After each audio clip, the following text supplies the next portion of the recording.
We'll go ahead and call the meeting to order. It is 6 o'clock. Ashley, would you do roll call? Board Vice Chair Evelyn Herman. Here. Board Member Julia Fishback. Here. Board Member Ryan Ramirez. Here. Board Member Chanel Walker. Here. Board Member Erica Ibarra. Here. Board Member Susan Sinoa. Here. Board Member Holly Wilson. Here. We do have a quorum. Okay. First, we'll consider approval of the Parks and Recreation Board September 29th, 2025 regular meeting minutes. Do I have a motion?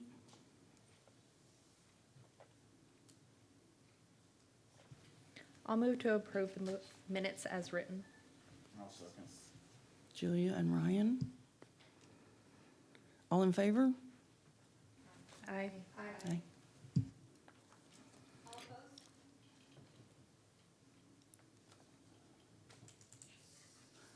We'll move on to the citizen comment period with Parks and Recreation Board.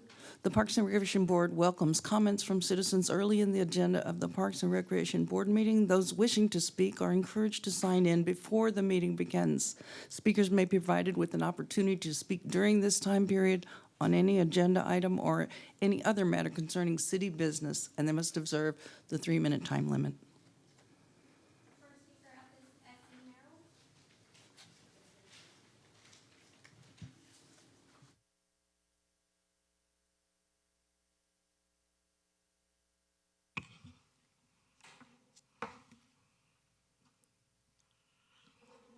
Good evening, members of the board. My name is Essie Merrill, and tonight I am here as a representative for the Kyle Area Senior Zone, or CAS. For 40 years, my husband and I ran small businesses. We learned a simple lesson from the School of Hard Knocks. You don't just take from your community, you have to give back. Our seniors give back. Our CAS volunteer at City Hall have already given over 2,000 hours this year alone. We do this because we see a need. Many of our seniors feel isolated. They need a safe place to gather, to check on one another, and to just have a cup of coffee. This isn't about passing time. This is a critical issue of health and wellness, both physical and mental. We have studied your mission statement. We see your commitment to build community and promote inclusivity for all. We share those exact goals. We also see your comment for being financially responsible and sustainable. We understand that. We know a building used only for seniors might not meet the sustainability inclusive goal. So for the new building on Daisy Circle, we propose a solution that honors a beloved resident and perfectly aligns with your mission, the Adele Hurst Community Center. This name makes it clear the building is for everyone in Kyle. For our seniors, it gives us the home we're working for. It allows us to be part of the community, not separate from it. With this inclusive name, we just ask that you also allow CAS to register that building as our official address. Put us on the map. List us on the city website. This solution honors the past, serves our seniors' health, and embraces an inclusive, sustainable future for all of Kyle. Thank you for your time.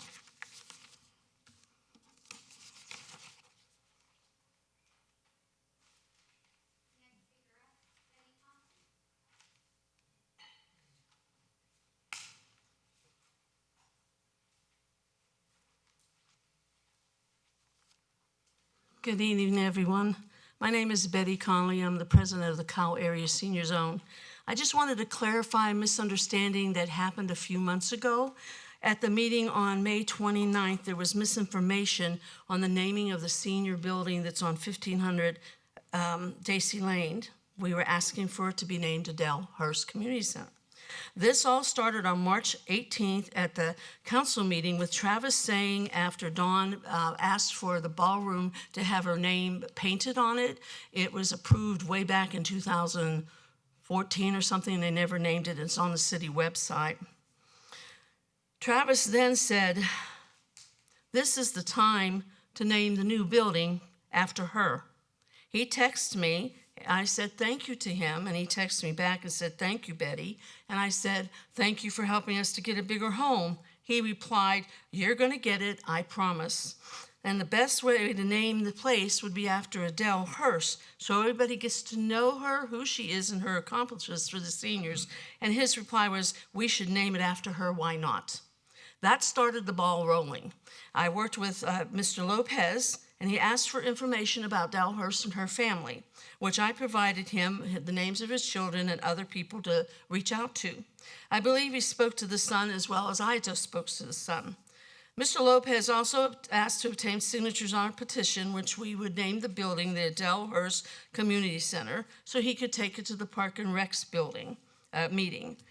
I started that petition and received signatures at the next council meeting, as well as a Tuesday lunches.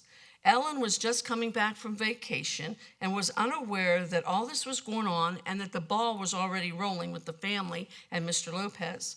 The petition she saw at lunch on the table, which she thought might have confused people to sign, was already a completed petition.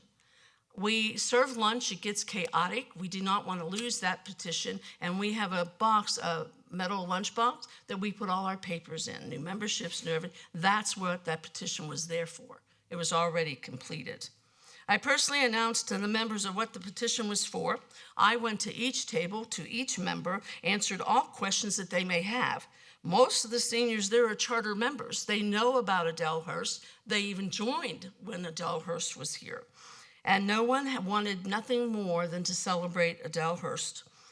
After I was through with getting the signatures, like I said, I placed the paper by the box. That is when Ellen was unaware that we started at the beginning with all this and the ball rolling. But at your meeting, when Ellen brought that up, it was said that we can kick that can down the road later. It wasn't as if you were denying the Adele Hurst name, that you were going to kick it down as you checked into things about that name. Now, I have one little sentence. We are proposing that we name the building the Adele Hurst Community Center, and we do it this year. It's the 20th anniversary for Adele for the grand opening. Thank you.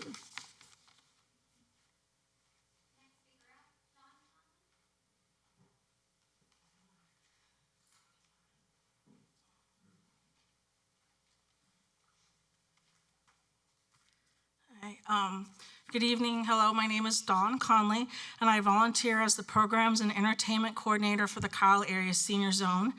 I'm thankful that the board has brought back the conversation about naming the new facility, and would like to stress the importance of the word senior. Identity is important, and this building is important to the community. Councilwoman Laura Lee Harris even mentioned having the goals of having Kyle recognized as a senior-friendly city or a blue zone.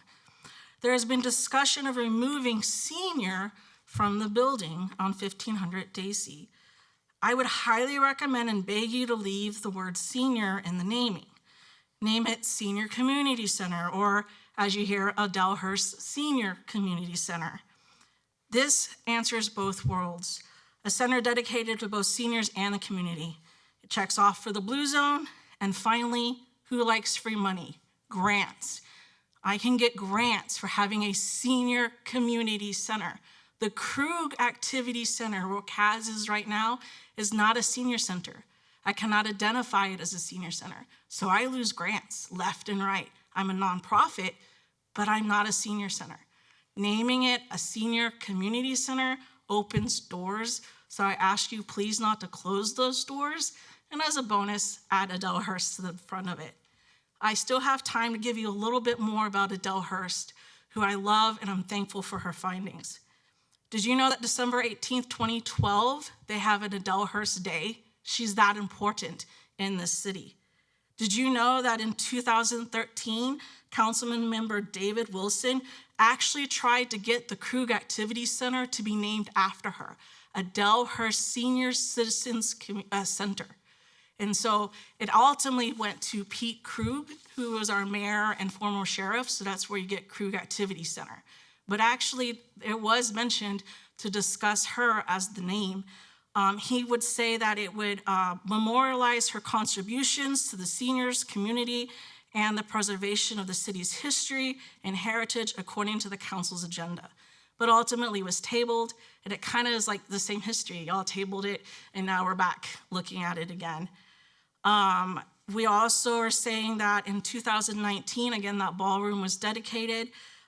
Penny Krug would say that there would have been no Kyle Area Senior Zone, no Kyle Mills on Wheels, and there wouldn't have been a Krug Activity Center renovation if it wasn't for Adele Hurst.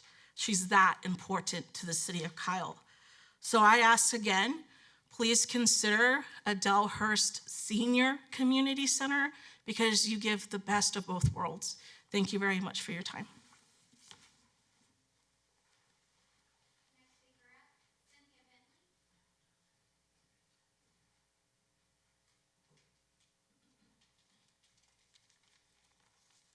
Thank you for having us here tonight. My name is Cynthia Bentley, and I am a resident of Kyle. I have been a taxpayer, homeowner for over 20 years now. A name is more than a label because it embodies the essence of history, honor, and transformative. The power of human impact. Adele Hurst was a trailblazer, a community activist who worked tirelessly for the seniors. She was the founder and first president of Kyle Area Senior Zone in 2006, and a passionate senior advocate. She paved the way for the organization to become an integral part of the Kyle area community, and in fact, Hayes County. Today, CAS serves as a vibrant hub where members can gather regularly to forge meaningful relationships, have meals, acquire new skills, embark on exciting trips, volunteer in our community, and even explore job opportunities, which is a great benefit to our community. Adele Hurst was also instrumental in bringing the first Head Start program in Kyle, which was also one of the first Head Start programs in the nation.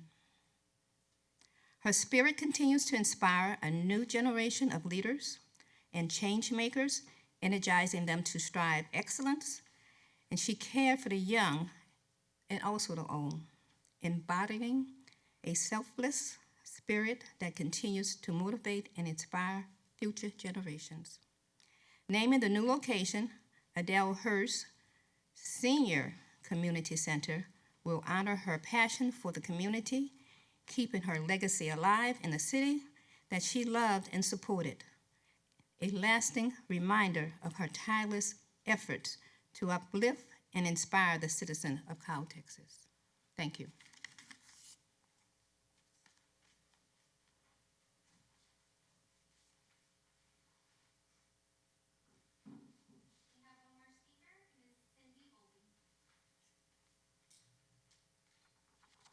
Hi, I'm Cindy Bolding, and I live in the Cool Springs community, and I'm a member of CAS.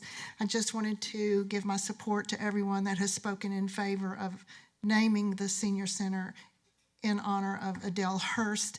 And I wanted to specifically request that that be done before the grand opening. I think it would be very, very important to have the name of the center before the ribbon cutting and the grand opening in her honor. Thank you.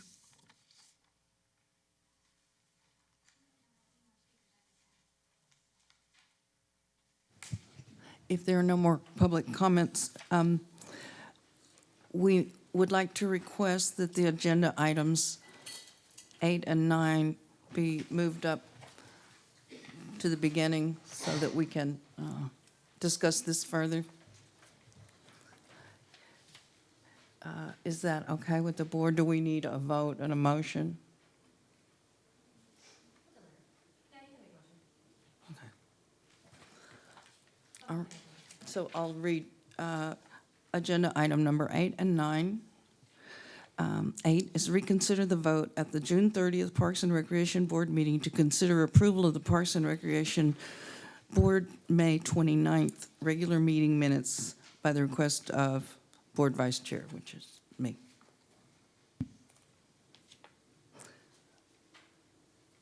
There'll be a presentation.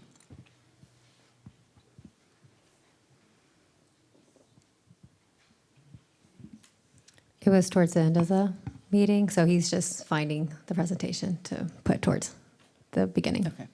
We'll just, hold on a minute.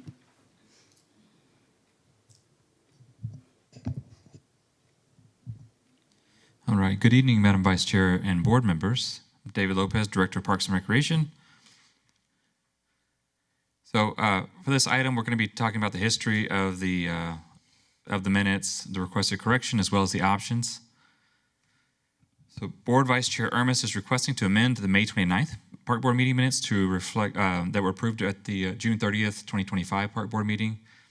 The Parks and Recreation Board approved the May minutes during the Park Board meeting, and it passed 3-1 with Vice Chair Ermis dissenting. The concern at hand for the change of the minutes is 3 words. At that meeting for approval, Board Member Ibarra made a motion not to recommend approval of naming 1500 AC after Adele Hurst, according to the minutes. And Board Member Ramirez seconded the motion, and it passed 5-0. So during that meeting, there was a presentation up that had very generic terms for the motions, either to approve as presented, to approve with changes, or to did not recommend approval. And so what you all saw on the screen was do not recommend approval, and that's what you all had suggested. I think the concern with the 3 words after Adele Hurst was, and Board Member Ermis, you can correct me if I'm wrong, but it was just the spirit of the motion was not to never bring the naming back, but just really at that moment in time, because the board during that meeting really wanted more information, such as to be sure that the family members were comfortable with it being named after Adele Hurst, and also maybe the changing of Adele Hurst Activity Center to the Adele Hurst Community Center. And so getting more input. Between that meeting and the next council meeting, I did talk to the family, and they were comfortable with naming the center after Adele Hurst. And so that's just the spirit of the change of the meetings of 3 words, if anyone is curious. And so the options before you would be to reconsider the approval of the May 29, 2025 minutes, or to do not recommend the approval of those minutes. Yes, sir.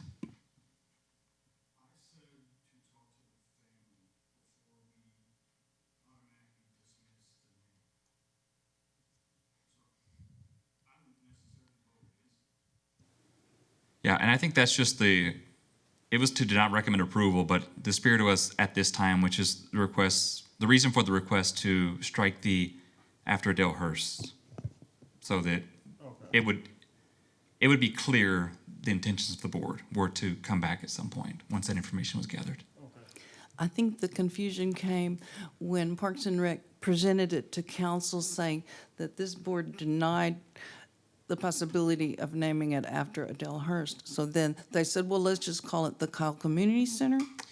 At least as a placeholder name, when we communicated to the city council, we did mention that those things had transpired with, getting clarity from the family, but with council as well, it was not a not ever thing, it was a not at this time thing. But for the sake of these minutes for Parks Board, we wanted to make that correction that the Parks Board didn't have an intention to not ever name it Adele Hurst. They wanted more information to reconsider it at a different time. I think the community's confused about that, the name. In fact, Julia brought that up at, was it 2 meetings ago? What's going on? We didn't know we're buying a senior center. We thought we were doing the 3-in-1, then no, maybe the 2-in-1, maybe none of that. Let's do the sports park real quick. And then, we're buying a senior center. Oh, but now it's a community center, or it's a rec center. So if you We all just would like want to clarity. reconsider the approval of the 2029 minutes, then we'll take I'll make a motion to reconsider the approval of the May 29th, 25 minutes. I'll second. All in Aye. favor? All that oppose? So we'll go on Go to to the next agenda item number 9. Yes. Okay. Consider approval of the Parks and Recreation Board, May 29th, regular meeting minutes as amended. And so the amendment is just to take those 3 words out. And then we'll follow up be to reintroduce this to council. No, it's just to change the record of the minutes. We will have to go back with a naming policy to council at their request. And so, again, the naming is not, it was not a not ever thing, it was a not now thing, to put that on pause. And so eventually that can go back to council. Okay. Has the construction begun? The construction has not started yet. It was supposed to start this week. We're waiting to iron out a few things with the contractor right now. Okay. So do we need a motion to remove those 3 words and then approve the minutes? Well, so you, Yes, no? the motion that was just made was that you like to reconsider to approve it with the amended. So we did that, and now y'all are almost putting it back to bed. So now y'all are wanting to approve it with the amendment, taking out those 3 words. Okay. So Which is this, what you see in red here. I'll make a motion to approve the minutes as amended for the May 29th, 2025 meeting. Second? Was it? All in favor? Aye. All that oppose? Thank you. We'll move on to agenda item number 2, receive a report, hold a discussion, and provide staff's direction for the proposed restroom facility at Mary Kyle Hartson Park, feasibility study for the Krug Activity Center, and concepts for the park's ornamental fountain. Good evening, Chris Escoto, Parks Deputy Director. First off, thank you we have a full board here, so thank you for the 2 new individuals and welcome to our park board. I would start off by saying that our intention was to have our consultant here today. There was a miscommunication, so I'm going to be leading the presentation today, but I will be able to share any notes, any feedback directly to the consultant. So as alluded to, today we're going to be talking a little bit about the project background, introduce the design team, talk to you about some restroom design options, as well as discuss the ornamental fountain, and last but not least, talk about the Krug Activity Center. There is a feasibility study that's been identified, and there is some feedback that we received just throughout this process that we're going to allude to, but I just want to make you aware that that's something that's still in the works. So a little bit about the background. So back in May, we approved a contract with Park Hill, who is an architectural firm. They were straight off our park design rotation list. Ultimately, the scope of work, there's 3 different components. There's the restroom aspect that I spoke about. There is the ornamental fountain. There's a Krug Activity Center aspect. So these 3 things are entirely separate, but they are tied into one contract. So overall, what we're going to be discussing today primarily is going to be the restroom facility itself. So we're going to be talking about the architectural aspect, which is going to trigger into engineering design and eventually the construction of that restroom facility, as well as the ornamental fountain, really just preliminary. What are some ideas for us to be able to improve that landscape itself and really just the aesthetics of that fountain? And last but not least, what are some ways that we can reevaluate the use currently of the Krug Activity Center? It was briefly mentioned earlier, but there is the Cal Community Center, which is going to highlight several senior programming elements. So from that aspect, CAS will be moving to this facility. So there are avenues that we're looking into exploring. What are other ways that we can program here at this space? So that's one of those exercises that you're going to see today. I would say one of the important aspects is that all throughout Mary Kyle Hartson Park itself is historical. So there is a lot of coordination that has been had with Texas Historical Commission, as well as the Hays County Historical Commission. So that's one of those components that you'll be seeing quite a bit of the feedback that we've discussed, because we have been discussing with them throughout presentation. So there was a handful of public engagement that I spoke about with the commissions, but additionally, on September 4th, we did host a community open house. We've met a couple times with Texas Historical Commission talking about the history behind the permits, and I'll allude to the permits that have had in the past, but as well as, hey, what would be the process for us to navigate based on these different intentions of uses or new restrooms, whatever that may be. As well as we had a meeting just across the street here at the Rail Depot with the Hays County Historical Commission, which actually went great. We got a lot of great feedback from them that you'll see today. And last but not least, there is a typo on here, September 29th. We did not speak about this item this past meeting, but we are talking about it today. And eventually this feedback will go through a process that we're going to be discussing with City Council as well, where our consultant will be able to provide feedback that we received today, as well as all those other meetings to Council to make that informed decision on next steps. So today's discussion, as I mentioned, we're going to be giving you some restroom concepts. Ultimately, the feedback today will be going to Council. There are two options that we're going to be discussing today, as well as just some original findings, options for the fountain, as well as some considerations for the Krug Activity Center. Here is our design team that originally at this time I will be passing it over to them. However, I'll be leading the conversation, but Park Hill is a reputable, well-known agency that has done a lot of work throughout the state, and so far it's been a pleasure to work with them, and I think they provided some good options for y'all today. To talk about the site itself, this is Mayor Kyle Hartson Park. So the restroom facility, it's kind of hard to see on screen, but you see a small rectangle on the bottom right. It's listed as number 6, I believe is what it shows on screen. So that is the placement potentially of the restroom. So as of right now, just to get your bearings, the facility itself, Krug Activity Center, is that big square, and the playground is just located just right next to that gazebo. That's where that placement of that restroom is going to go. So that is just for context.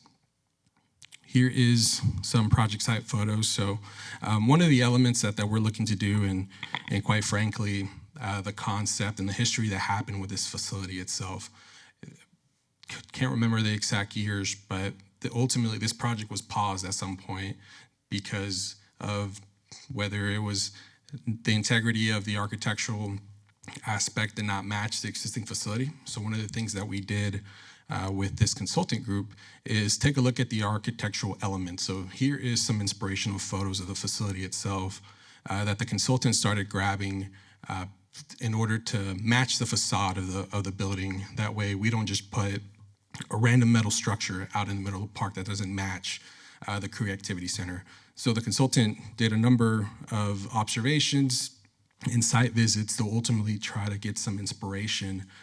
So you'll get to see a little bit of that inspiration on the renders that I'll be providing on the next slide that provide those options to you all regarding the facade itself. So the facade, what are the aesthetics of that building? So bear with me as I explain these because it could be a little bit confusing on here, but you see two different concepts here. There is the concept which is labeled B, that is just a basic kind of element that they are still trying to match the brick. They are still trying to match what they call the stucco. If I go back to this slide on item number B, you get to see that stucco, that's kind of that beige color. So that's one of those elements that they start matching here on that B area.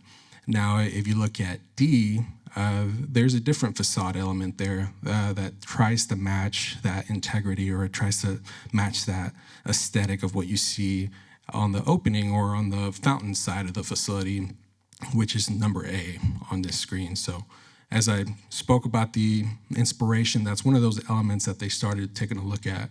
How do we make sure that this facility kind of fits that mold, and it's not just a eyesore or something that you're wondering, hey, where did this come from into the picture? Another component of A and C, there is a difference of 2-hole or a 3-hole restroom facility. So right there, primarily, it's just a preference of how many stalls you want to have within the park itself. as I keep going a little bit further, Chris, can I clarify, does A go with B and C go with D? yeah, or no, is thank you for either clarifying. option- Interchangeable. Got it. Yeah, so on screen here, there's truly 4 options. So you can either go with B and have a 2-hole or 3-hole, or you could go with D and have a 2 or 3-hole. So thank you for that. To go a little bit further into that, the pricing itself, just between that B and D, you have a base of $550 for the building, where the higher facade, a little bit more architectural integrity, it goes up to $612. And that's really the difference when it comes to those two. So it's pretty minimal when you think about it on the construction terms. It's roughly about $60,000 or so, which in the construction side of the house, it is pretty minimal. I know that sounds like a lot of money, but overall, if there's a preference, that's the reason why we're providing those options. As far as the placement itself and the layout, as I mentioned, it's going to be on that bottom right corner of that park that you saw. And there's 2 different options. There's one that does have some landscaping with some seating element to it. There is what I do want to mention, that we are being mindful of the big tree there that's located. I know right now it looks like you're going right under there, but one of the components that we're looking to do is trying to stay out of that critical root zone. So from our aspect, we are trying to get outside of that drip zone where we're not necessarily gonna be affecting the tree at all, but still trying to appreciate a lot of the shade element that comes to have. So from a concrete aspect, there's also opportunities where it does not have to be concrete. It could be decomposed granite, as you already have in those pathways, but there just comes a question on accessibility as well as maintenance. So there are certain paths that do have to remain concrete just from an ADA aspect, but overall there are still some avenues here that we could play with. Option B is just more of a simplistic kind of outline where you really just have access to the restroom in and out, and then that's pretty much it. And there's a reason for that I'll be talking about, why there was 2 options provided there. Overall, the OPCC, which is the opinion of probable construction cost, comes out to be $782 for the entire work for this installation of this project itself. I would like to say that part of our 5-year CIP plan has identified this number here. We actually have a little bit more just based on our OPCC with some contingencies, but we do have it's good to see that we do have that availability within our current CIP. So as far as budget, I would say that is available. So some of the feedback that we had from the Historical Commission, that it was very interesting. So there was a permit that was provided back in, I think, 2024, 2023, that expired actually, and that was due to that other restroom that was going to be going on site, which ended up having to be relocated to the community garden. So the restroom that you see at the community garden was going to be the restroom that originally was going to be here at Mary Kyle Hartson. And so that permit's expired, so ultimately what we have to do, their feedback primarily is we have to resubmit the package. Overall, in principle, they did not see any issues with it, but we do have to go through the process of reapplying for the permit. So ultimately giving them the layout, what are the materials that we're gonna be using, specifications and so forth. We'll be submitting a new permit, which is pretty standard when it comes to these type of antiquities permits. As far as Hays County, so Hays County, as I mentioned, there was a reason for that second option. Their preference and concern was that there was a lot of concrete as far as the placement itself. So if I were to go back to this option A, the concern that there's a lot of concrete that's being shown there, they preferred more of a simplistic option, which is what you see there on option B. And also the realignment of the restroom. Originally, when it was presented, it was at a 90-degree angle, but they wanted to kind of tilt it a little bit where it was a little bit more accessible. So that's what we're showing now on this option B with that tilt. If I go further into that, the importance of protecting the existing trees was something that was identified, as well as the building materials. There was discussion about not trying to replicate what the Crew Activity Center is. They wanted it to have complementary elements, but don't necessarily just carbon copy what that is and place it right next to it. That was some of the feedback that was gathered, just to have that, I guess, that main focal point of the Crew Activity Center, and the beauty of it, not having the restroom kind of be a carbon copy of that. That was the feedback that was provided by them. Furthermore, timeline and next steps. As I mentioned at the beginning, we are looking to go to City Council. It does say 10/21 on here, but that actually got pushed back to November, where we're looking to go to Council, provide the feedback that we're gathering today, as well as the Texas Historical Commission in Hays County, provide that to Council, and ultimately try to come to a final design concept. That way we can trigger further design and go into the procurement of that prefab restroom. So one thing I actually failed to mention is that the restroom itself, it's a prefabricated building, that the shell itself is going to be placed, but the brickwork and all those other components is going to be added afterwards in place. So it is a much cheaper way to do that rather than have a custom piece built. But that is one thing that we'll have to go back to Council to trigger the approval of the cost for that building for us to be able to procure that item. So ultimately, we're trying to get those steps lined up for construction to start in spring 2026. And I'm going to pause here because the next one are going to be the fountain and the feasibility study. So just take feedback regarding the restroom. And I can go back and forth on photos if you need to reference anything. Which option provides the most green space? It's not this one, right? A, it would be B. Yeah, so the layout B does give you the more green space. Again, this is just more of an entry aspect, just gets you in and out. It does account for when there's big crowds, where that you're able to kind of get off the side, but it could be a little bit more constrained. But yes, this gives you the most green space. So I guess the feedback that I'm trying to get, one is the layout, but two, is there a preference on the facade and a preference on a 2 or 3 stall? I'm curious, so they all have handicap accessible. Do both the men and the women have baby changing stations? They will.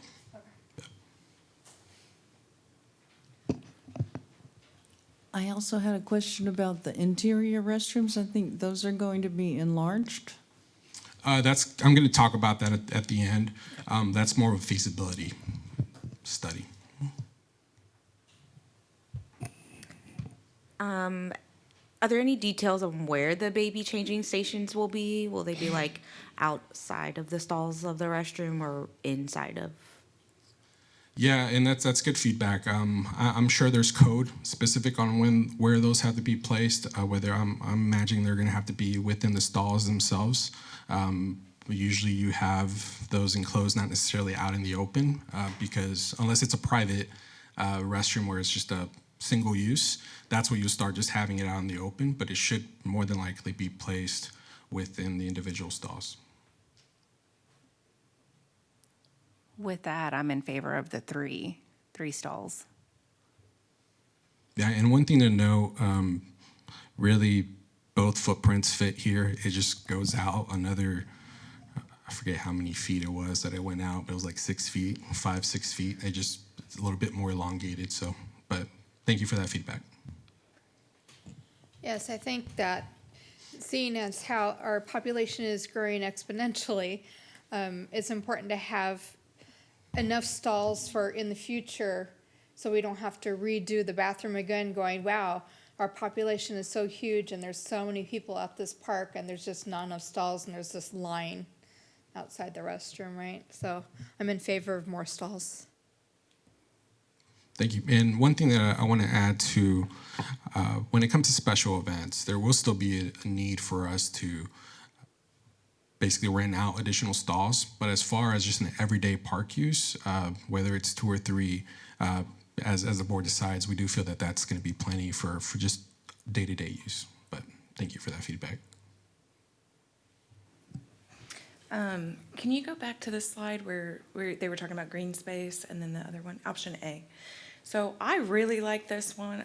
I think it's a great idea to have that extra space for wheelchair seating space.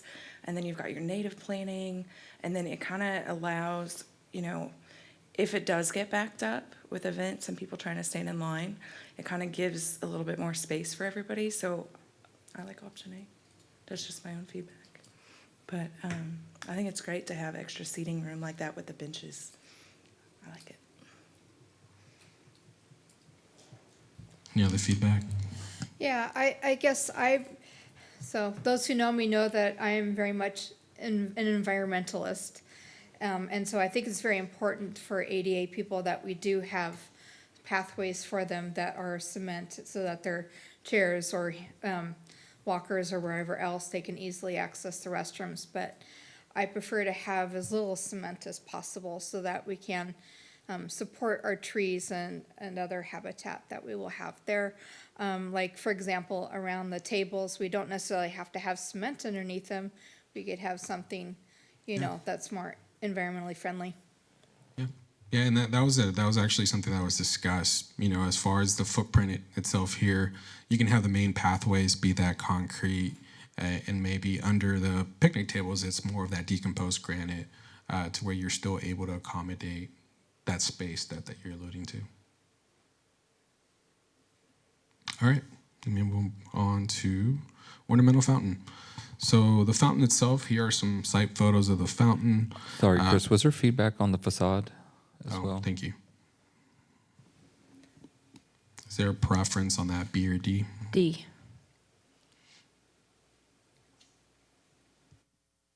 Great. See a lot of...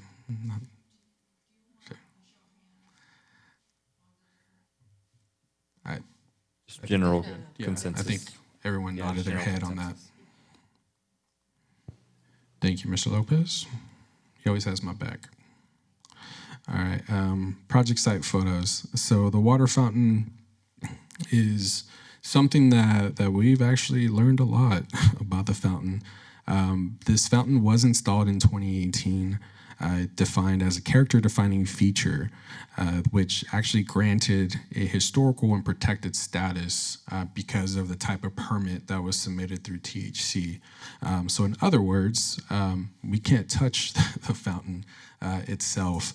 There are some avenues on what we can do, though, but there's a lot of history and protection elements that are had. The fountain itself, the ribbon that you see on D, just based on images that we saw, that is an original use. That's the historical aspect. And then the gravel that you see inside, that was the addition that was had back in 2018. So that gravel, which is road base, was added. And then that topper that you see with the fountain element was added. And then you see the various plumbing that's coming out of that. That was an after the fact design. But the ribbon that does need to get protected is the item D that you see there, those limestone blocks. And so some of the feedback, like I mentioned, there is very limited things that we can do to this. Based on THC's feedback, really the only possibility for modification or even demo is if the fountain were to be reverted to what they call a documented historic use. There is some historical context that we are working with the Hays County Commission to find a little bit more information, but it was previously used as a koi pond. So it was just a small pond that was placed out there. So if I go back to this image, imagine just that outer ring of that D, and it just held water, and I guess there was fish in there. But that's what it had in the past. So that is truly the only way that we can eliminate that topper. Otherwise, we can make some landscape improvements. Within the writing of the permit, there was an element of providing native landscape. And so one of those elements that we are looking to do is to beautify that space itself, widen the pathways. Currently, it's not ADA accessible throughout the area. So there are elements that's not necessarily part of the permit. We are able to do that, but it'll be very limited on what we can do. The feedback that we received from the Hays County Historical Commission was actually to revert back to the original historic use of the fountain as that koi pond. There wasn't necessarily a desire. They did not really like that topper that's currently placed out there. Not to mention, there are some elements, some challenges, mechanical challenges with what the fountain is currently. We are constantly having to modify and from a maintenance aspect and improve. So that's another reason why we wanted to explore further what are elements or what are changes that could happen for this area. And so some of the concerns as well that you'll see here shortly is there some shade structure that are being proposed, but the question is if that is architecturally appropriate within that area, as well as the structured material not necessarily being historical, so to say. So some of the concerns. However, as we're in Texas, shade is desired.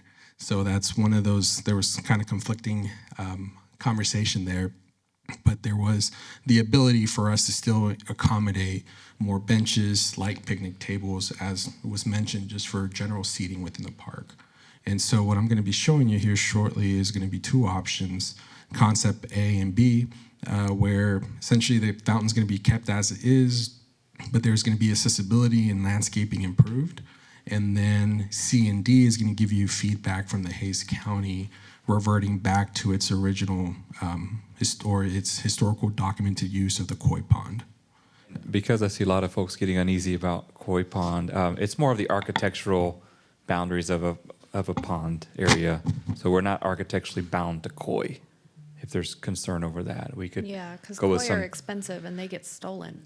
Yeah, and there's other factors about, John may talk about later with ecosystem services, but we can use a sustainable type of fish, like a gambusia fish, mosquito eater, just so everybody knows, because I do see the squirming. I like things that eat mosquitoes. Thank you again, Mr. Lopez. On the fountain for concept A, as you see, you get to see the upgraded landscape as well as the pathway around where they're introducing some seating areas. So here is just some conceptual aspect. This all will be native landscaping, as we've alluded in several times. Here is concept B that starts incorporating some of the shade element that I talked about. You'll start looking at the brickwork, matching the brickwork of the facility itself. That's where those elements start to come into play. Now, reverting back to its original pond use, concept C, this is same element, is just eliminating the topper. And then concept D, just again showing you those various aspects of the shade. A little bit of the shade, just inspiration. Base material will be either a stone or brick work. Roof material could be something wood, powder-coated aluminum, like a trellis, but just to give you a little bit of inspiration on what those could look like. And here is some conceptual renders up front as far as that brickwork. Again, trying to match the facade of the Krug Activity Center. And really here, again, this is really just preliminary design. It's just trying to get some elements. We're not necessarily saying this is what's going to happen, but it's just one of those conversations of reimagining what that space could be. So the scope, the deliverable of this specific item is really just to develop these renders that you see here, spark conversation, and ultimately give park board and council discussion for us to be able to inform staff on what the future of the space could be, where we can budget for such item at a future date. And with that, similar, I'll pause here and take any feedback. So can I like the idea of the shade, but I'm thinking of this in context with the restrooms as well. So we just said that we liked the layout of restroom A, and that includes several tables and extra concrete. And then if we're looking at this option, also several tables and extra concrete. So there should be some sort of like tables at one of them, but not necessarily at the other. Can we have shade with benches instead of tables, like where it is maybe minimal concrete, like design A for the fountain had benches, but if there were shade over those benches, that might be nice because then we get more landscaping. And again, for things that eat mosquitoes. Yeah, and thank you for that comment. I mean, again, this is more to drive conversation. The benches do make sense, so that could easily could be interchangeable between tables and benches. So thank you. Question, if we do the fountain with the topper, will that be continuously running, like 24/7, 365? Or is that fountain not gonna be running all the time? Yeah, so part of that, we will still try to make modifications to the fountain just to make it operable. As you see just on this concept here that I'm showing, if I go back to the original photo, there's a giant vault that's an A, that you see the water hose reel, and then right next to it there's a square. That's a vault of where the pumps go. So one of those avenues that we're looking to do is relocate that to where it's not in the way. So there will be improvements made to the pond to make it operable. As far as 365, 24/7, that is one of those avenues that will remain on, but we'll be able to make sure that the efficiency and the water quality and all those conservation elements are obviously observed. There is times that the pond or the fountain itself could go into winterization just due to cold weather, but overall the intention is that it will be on all the time. And a lot of it's going to depend on what, if there's like aquatic species or plants in, like say a pond, hypothetically speaking.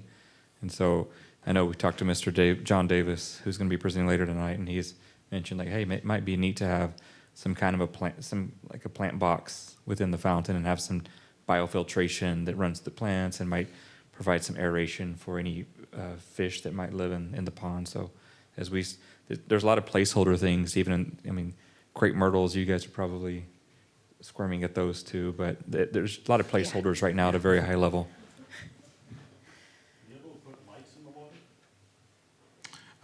Yeah, that could be something that we could get with the consultant. My only concern with that, and just really thinking of the THC, the Texas Historical Commission, is if we have to drill into that fountain, or what does that look like? We just have to make sure that we give them the full scope. But yes, there could be elements of light. Or like spotlights on 4 sides for the fountain, because that's right through downtown. Yeah.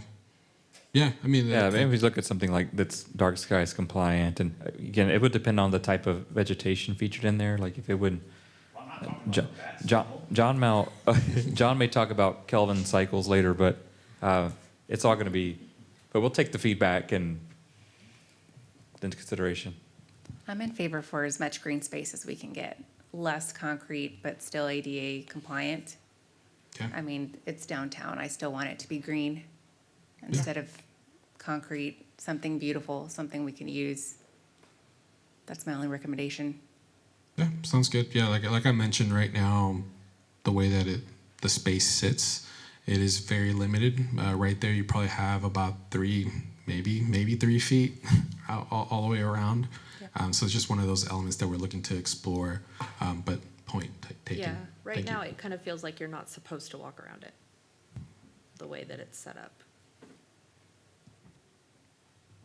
Any other feedback? I'm personally a little bit against the fish just because I know in some of the parks from Seattle where I've been at where there have been fish, people threw coins into the pond, which is very harmful, can kill the fish. And just like the maintenance and upkeep of taking care of a water feature with the fish, although using filtration from plants would help with that. But also just the weather concerns of it getting really hot or really cold and things like that. Yeah, I would say, and I that's my mistake for leading with the koi pond. That's just what they called it. We don't envision adding fish to this pond. It'll be more of a, forget what John calls it, but it's just more of an ecological kind of fountain. Style. Yeah. All right. Last item, Kruger Activity Center. So this is a feasibility report. As I mentioned, there's still a lot of feedback that's being had on this. Based on the feedback that was received from the Hays County Commission, there are some new elements that we're trying to explore. So that's what the comment is saying, pending updates from our architectural team that I'm gonna speak about. So here are some, if you haven't been into the facility itself, you'll get to see some site photos. This is the entrance of the facility itself. If you are not aware, there is a second story on this facility, that's where that stairwell leads you, which is this space up here, currently being used heavily for shared office space as well as storage, but it serves as the HVAC room. So this is the maintenance room up top. This is the restroom. I believe the image on the left is the men's restroom. The image in the middle is the women's restroom, or actually, this is all the men's restroom. But what you see here is, and this is really from the doorway. So as soon as you come in, someone with that's wheelchair bound, it's very difficult for them to get into the stall. That's one of the observations that was had from the site walk that we had, as well as the sinks, which you can't really tell just based on it. If you see the reflection on the mirror there, you get to see that the stall is immediately right there, which is, if you're trying to get out of that stall to go and wash your hands, makes it very difficult as well.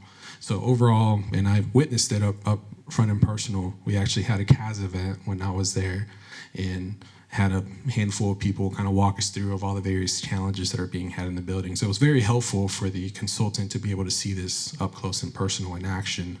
Here is the women's restroom, and here are the office spaces that are in the facility itself, right next to the kitchen. Here's the main area, the lobby area. And so just a little bit of history. This building itself was used as a city hall, has gone through numerous functions, uses, currently being used as the home of CAS, Cal Area Senior Zone. And currently, the focus of this exercise is to explore how this could be best utilized based on the programming. One of the elements that I spoke about briefly are the restrooms. Excuse me, they do not meet code. So if there's any modifications that are being had by law, they have to be modified up to code. And so currently the men's restroom is not accessible per TA's requirement, as well as just all these other elements that are just observed from the building itself. I would say the feedback that was gathered from the consultant is that the mechanical, all those various components are still in decent good shape. Eventually, we will have to get it changed out. But overall, the bones itself look good. They look really good compared to other facilities that they've seen. Really, it's just the function aspect of kind of using the space. So here's a current floor plan that you see. The men's, women's restroom has a foyer, a serving kitchen, which is more of a warming kitchen, office, and storage. And then there's the Great Hall. So one of the elements that the consultant was looking at is, one, how do you reconfigure the restrooms themselves? So here is a modification. You'll get to see two concepts, and similar to the exercise of the outdoor restroom, there's a discussion of having 2 or 3 stalls. So here on this concept 1, on the very top there in the restroom, you get to see that 5-1. So what that is it's basically going into the Great Hall. So they're looking to, based on this modification, they're looking to go in a little bit. So it does shrink the Great Hall a little bit, but based on the floor plan here, you are still able to accommodate 1550 square feet roughly, which there's various layouts depending how you lay out the floor plan. Right now, it's more of a classroom style where you're able to accommodate 56 seats. And if you go more of a panel aspect, then you can probably get a little bit more seats in there. But it does shrink it by, about 150 square feet because they're looking to expand it to 3 stall for another 3 feet into the hall itself. So not sure if you followed there, but concept 1, where you see that 5-1, that's the feet that they're looking to go into the Great Hall with two-hole system. And then concept 2 is a 3-hole system where it goes in 8 feet. So those are the 2 concepts that are being discussed. Some of the feedback that was had from the Hays County Historical Commission, which let me go to that real quick, was their preference was a 2-hole restroom option. They wanted to use the main hall, try to maximize that space as much as we can. However, in order to get a little bit creative, and this is where the consultant is going to be trying to fix or trying to look at updating the layout, is can you have parallel placement of the restrooms? So in other words, can you basically have the women's restroom on the top and the men's restroom in the middle, and then kind of sandwich everything else in there, which you can kind of play with that a little bit, just to avoid having to go into the Great Hall. So that's one of those aspects that they're looking to do. Again, this is more conversation, not necessarily set in stone that this is the direction that we're going, just trying to get some feedback. They did like the prep room area, as well as we are looking to improve the acoustics within the main hall as well.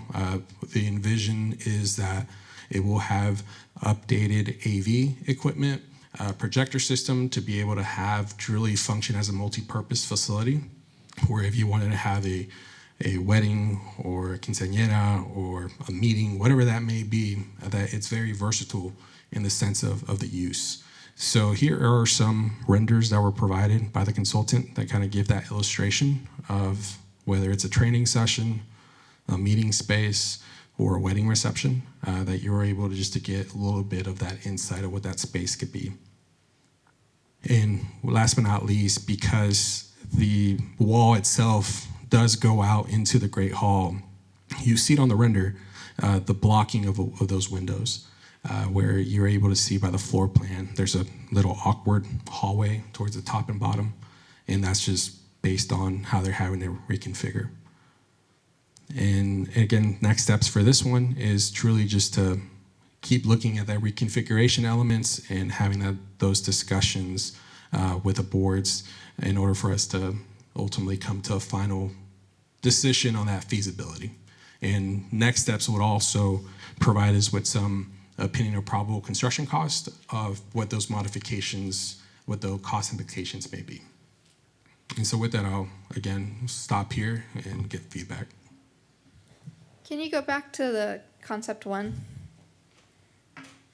So I just don't understand why, like, couldn't we have those doors going into the Great Hall from the foyer opening into the hall, and then have that seated section moved down a little bit so that there isn't this waste of hallway space in front of the men and women's restrooms? So all that could be shifted a little bit more to the left so that we're maximizing the space in the Great Hall. Just, I'm seeing a lot of wasted space here with the entry into the Great Hall as well as the entrance into the restrooms. Yeah, so, and that was actually some of the feedback as far as those restrooms that you're alluding to.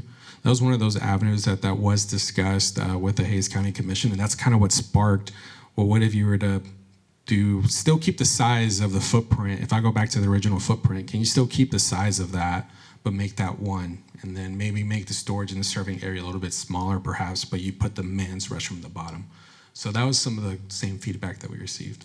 Yeah, especially if it's something where people are going to be having weddings. I know a lot of, like, the bridal party is going to need a decent sized women's restroom as well, right? Because they may have last minute fittings and adjustments, things like that. So I don't necessarily want to see the women's restroom shrink much more, but yeah, again, just I see wasted space.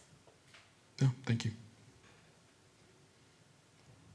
Any other feedback?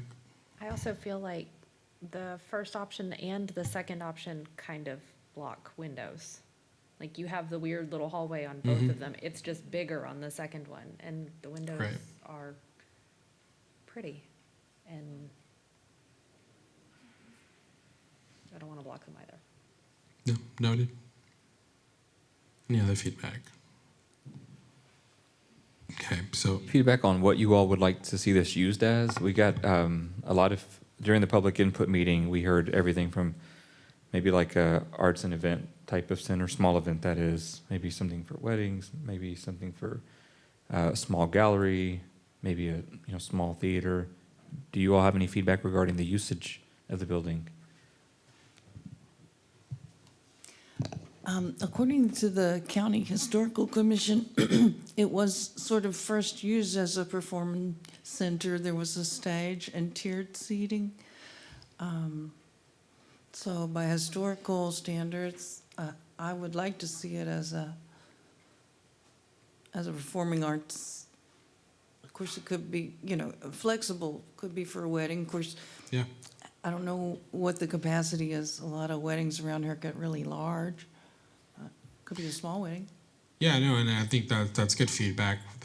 Again, the flexibility aspect, being able to go from setting up for a gallery or setting up for a wedding, whatever that may be, that was kind of what's in mind, at least on the functions to usage. But if there's dedicated space to something, then that's a different conversation. There was the element of discussing the ability to go to a second tier, kind of like you alluded to, Vice Chair, where there was a observation deck, kind of as I call, but then that requires you to have an elevator, and then that's going to take up room. So there's very limitations on what we have on reimagining truly what the space could be without having to add elevators or add these components that then kind of shrink that great hall a little bit even more, or maybe take away more storage or whatever that may be, prep area. But that's good feedback to have as far as the functions that Mr. Lopez is alluding to.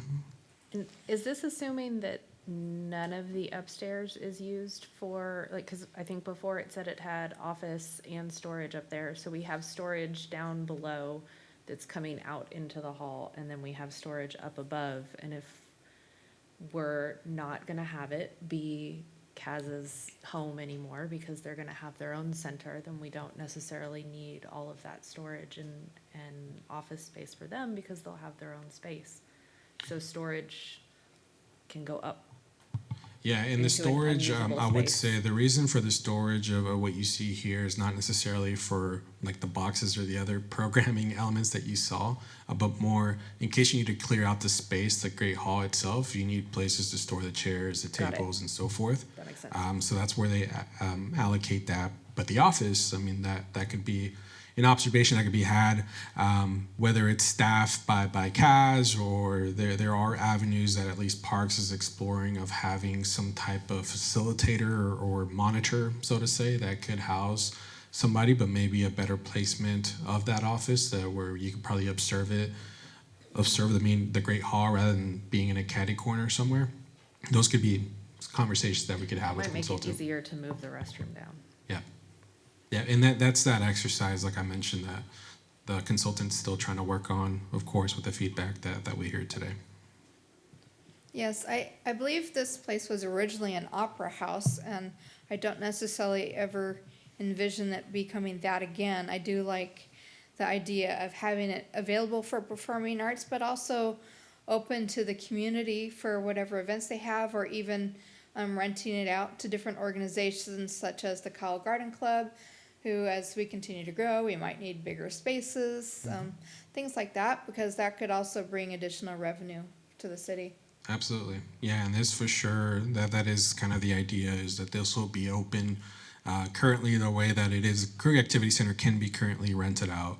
But of course, we're working with schedules with CAS currently where it's not being used. We get to rent that space out. But absolutely right, we can definitely use it, and we do have new rates for nonprofits, as an example, that can use that space. Board Member Fishbeck's point, CAS will have their new building, so this will really open things up for, offices, rental space, and it's good feedback. Great.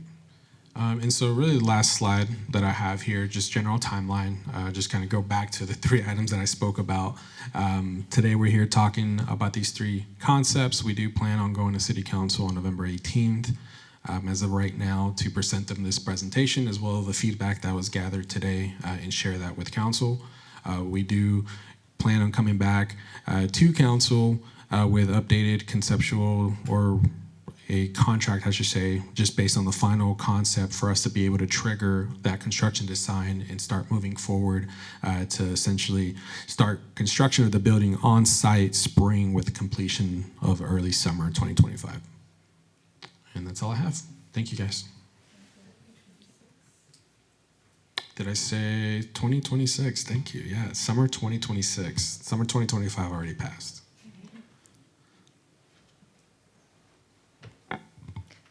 Ready to go on to agenda item 3? Receive a report, hold a discussion, and provide staff feedback on the Parks and Recreation Conservation Strategy. John Davis. Yeah, and I'm gonna introduce John real quick. But I know y'all have heard a handful. Y'all we say John a lot. We do rely on John in a lot of things. He's done incredible things over the last year, so just want to recognize all his efforts in front of you all today. He's done a heck of a job over the last year of really growing this program. And so today he's going to talk to you about all the hard work that he's done and really the next steps that we're moving to. So without further ado, Mr. John Davis. Thank you, Mr. Escoto. Make sure everyone can hear me. I was going to say for record, my name is John Davis, but I guess that's covered now. So before I begin giving you the conservation update, I want to take just a little step back just to kind of refresh memory, and for those of you that may be new and don't remember some of this. But so in January, we came to this board and we presented kind of the vision for the conservation division, and y'all gave us a positive response. We're very thankful for that. That then gave us kind of the approval to go to council the next month. And they also gave us a positive response. And so we were off to the races, as they say, trying to implement the new vision. So very quickly, the elevator pitch for what the vision for the Conservation Division is the Conservation Division uses ecosystem restoration and management. And by doing that, we breathe life into our parks, creating delightful nature experiences for people while providing ecosystem services that pay us back. Now, how do we do that and how are we structured? We're structured kind of in a 3-program setup. And I'm going to go through these individually, but we have a native landscaping program, we have a trails program, and we have an integrated pest management program. Very specifically and quickly, the native landscaping team is headed by Calvin King in the middle of the photograph there. Many of you know him. They are involved with the ones that conduct all of our native landscape installations. They do all of the bed maintenance, but they also, so in addition to those 2 priority things that they are responsible for, they do forest management as well as habitat restoration projects as we have them come up. Trails team is head up by Stacy Anderson there to the left of the screen. Their primary responsibilities are building trail and maintaining trail, as well as then we pull them into forest management and habitat restoration, again, as we have projects for that. The third program, or the third leg of the 3-legged stool for the program, is the Integrated Pest Management Program. This is a one-man show. This is CJ Martinez. He is involved in pest management for the entire department. He's involved with invasive species control for the entire department. And he also gets involved in forest management as well as habitat restoration. And his goal this year we're working on is to move the whole program toward more of an organic and low toxicity type of a program. But currently he's a one-man show, so he stays quite busy. So why is the work that we do important? We talk about ecosystem services, and if you look at this slide, this is an area in Kyle, and areas like this that once provided clean air, clean water, flood reduction, temperature cooling, pollinator habitat, mental and physical, psychological benefits. Those areas on a daily basis, if you drive around our town, are being lost. We're getting those ecosystem services being removed at a rapid pace. And in many cases, some of those previous ecosystem service areas become impervious surface. Or perhaps if they're not impervious surface, they're quite often traditionally in Kyle replaced by almost entirely exotic landscapes. And so one of the difficulties with that is that this creates a degraded environment as this process moves across the landscape. So we begin to see degraded air quality, we begin to see flooding increase, we begin to see the heat island effect, which means cities are hotter than surrounding natural areas. We see that starting to increase. We see habitat and biodiversity being lost. And all of this has a mental and a psychological impact on those of us that live in these cities that are losing many of these ecosystem services. And unfortunately, our parks are not immune to this same kind of phenomenon. Historically, I've lived in Kyle for 13 years, and historically, there has been what I characterize as relentless mowing. And that has left stream banks unprotected. That has allowed exotic species to get kind of established.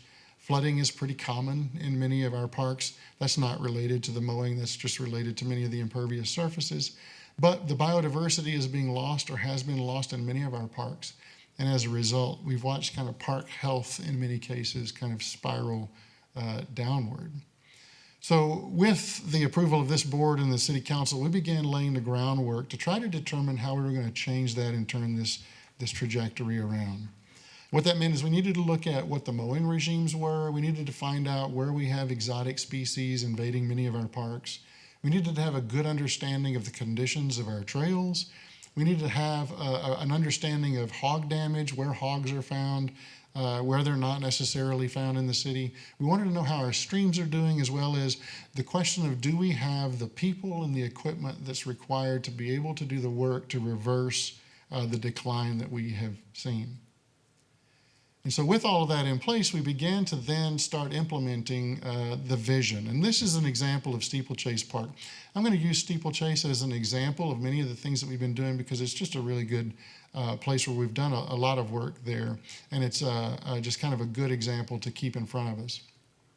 So one of the things we did, early steps taken, is we created a 3-tiered ecosystem service area system. It's tier 1, tier 2, and tier 3. And it's best described by doing the extremes first, and then the tier 2 in the middle is kind of a hybrid of the two.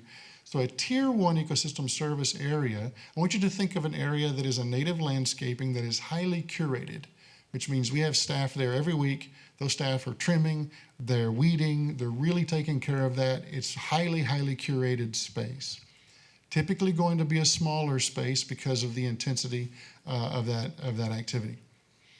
Ecosystem service area tier 3 is going to be, I want you to think of a natural area that's functioning as it should. And our maintenance strategies are to remove exotic invasive species, to grow biodiversity there, but mainly we're trying to let it be a natural ecosystem. And then ecosystem service area 2 is that buffer between the two.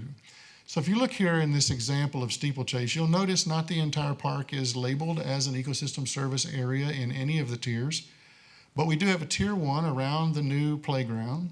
That's going to be highly manicured, highly curated. And then we'll have that buffer zone between the highly curated areas and then the more natural areas, which would be a lot of the stream corridor that you see in the darker green. So that's that 3-tiered system. That was one of our first steps. The second big step that we did is we created the native-only plant list, and it's 311 species of plants that are native to Kyle, and these are commercially available species.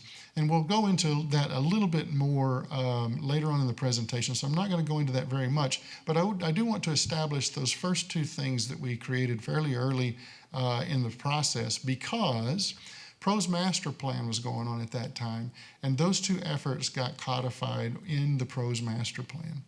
And so what we saw when that was adopted in May of 2025, that these concepts kind of became official. And so that then became our official marching orders, along with ecological goals and action items put forward in that PRO's master plan. But as all that was going on, we knew that we were going to need partnerships to be able to accomplish this work. We couldn't do this without public support and user feedback. So you can see there in March of 2025, we were already sitting down with the Howdy Disc Golf people of the board of course for that disc golf course there in Steeplechase, and we were going through some of the concepts that we had with them and getting their feedback. And they've been working with us ever since.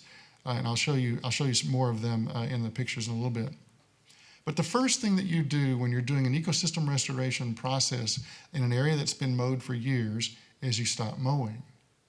And the reason behind that is because it doesn't make sense to say you're going to go in and you're going to plant this species and that species if you don't even know that that species may still be there. So if you stop mowing, all of a sudden species can show up. Mr. Lopez can tell you about an example in Dallas where there was a park been mowed for 80 years. They stopped mowing it, and 300 native prairie species still existed on the site. Didn't have to reseed anything. We don't have that situation in Steeplechase, but we do have, as you see the picture here, we do still have mealy blue sage that popped up. I've been going to this park for 13 years, and I did not know the mealy blue sage was there. But after we allowed it to grow, all of a sudden things started to pop up, and that was really, really beneficial for us to know. So then I want to go back a little bit and say in 2024, this is a section of Steeplechase Park outlined in red. And you can see the lines, if you look very closely there, you can see the lines, essentially that entire area within the red zone, the red lined area is mowed. If you look in 2025, this is what that area looked like. So you can see we were allowing that vegetation to recover. You can see there's some KR blue stem there. If you know your KR blue stem, congratulations. But also where the gentleman is standing in the kind of the turquoise shirt, that's buffalo grass right there. And so, you can see how these plants tell us what's growing where. But anyway, we had the disc golfers out once we let that course grow, and we helped them then craft how we mow the course back into the taller grasses. And so as you look in the summer of 2025 in that same area now, you can see that golf course being mowed in, and you see all the areas around that not being mowed are now considered ecosystem service areas. And so you then ask yourself, from a large kind of scale perspective of Steeplechase Park, how does this look different from 2024 to 2025? So in 2024, about 35 acres were mowed weekly for the disc golf course. Now you notice everything that's outside of the blue, that's not part of the disc golf course, that's not calculated in these figures. If you think about an average of $70 to $90 per acre per cycle to mow an acre one time, that's the cost. Conservatively, we will say $70 per acre per cycle.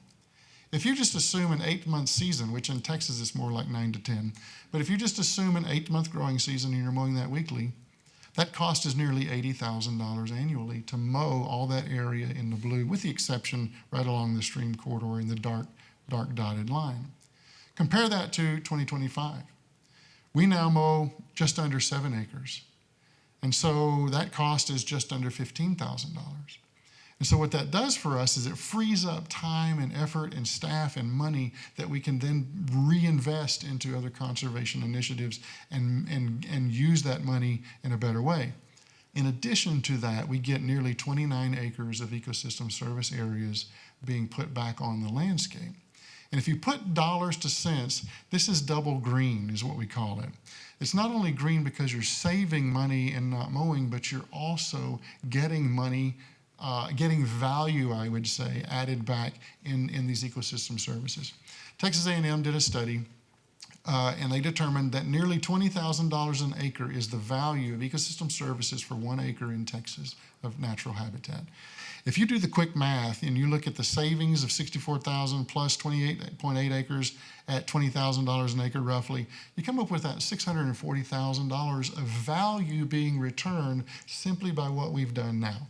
Now, these are not actual hard cash dollars that are in the bank, but you understand that whenever we create ecosystem services, that means the city has to spend less on flood water management and on stormwater cleanups and things like that. That's why it's called double green. So you may be asking yourself, well, how are people reacting to this? That's a very good question.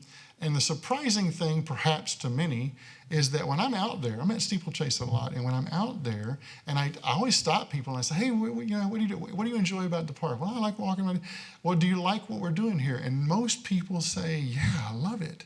I've never seen these flowers here. I've never heard these birds here, whatever the case may be.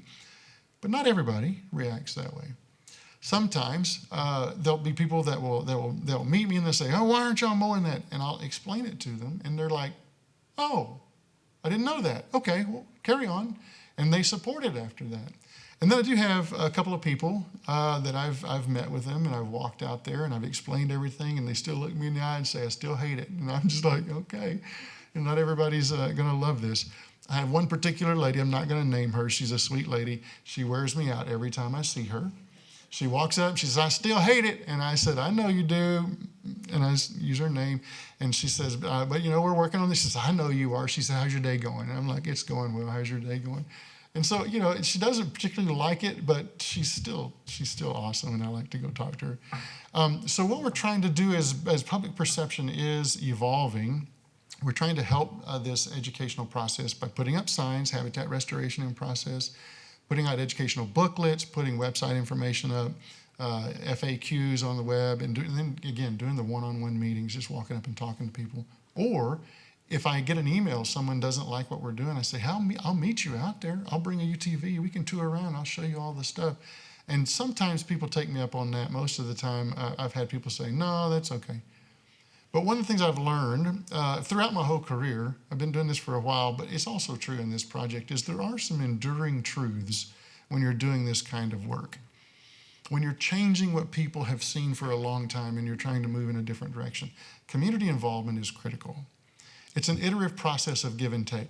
When we're out there, this is the head, this is Landon Charles. He's the leader of the Howdy Disc Golf group. And so he and I go out there and we will arm wrestle each other. He says, John, when we're throwing our disc land right here, can we mow this? And I said, yeah, we can do that, but tell me where else I can move the other line so I'm not mowing somewhere else so that we get those ecosystem services. So they sit there and they think about it and they say, well, listen, if you'll give us 10 feet here, you can take 10 feet back over here. And I say, okay, let's do that. And so we've kind of give and take, and it's been a great relationship that we've just become friends. He was texting me this morning. But it's an iterative process, and the educational efforts do help, but really and truly, it's that human communication, I think, is the most critical. When you get people out there and you tell them what you're doing in face-to-face, I've really found that helps. So as we're doing a lot of these new things now, we're in the middle of some current operational initiatives. I'm going to very quickly go through some of those. We're working on trying to build standard operating procedures. I'm going to use as an example here our wildlife tree creation.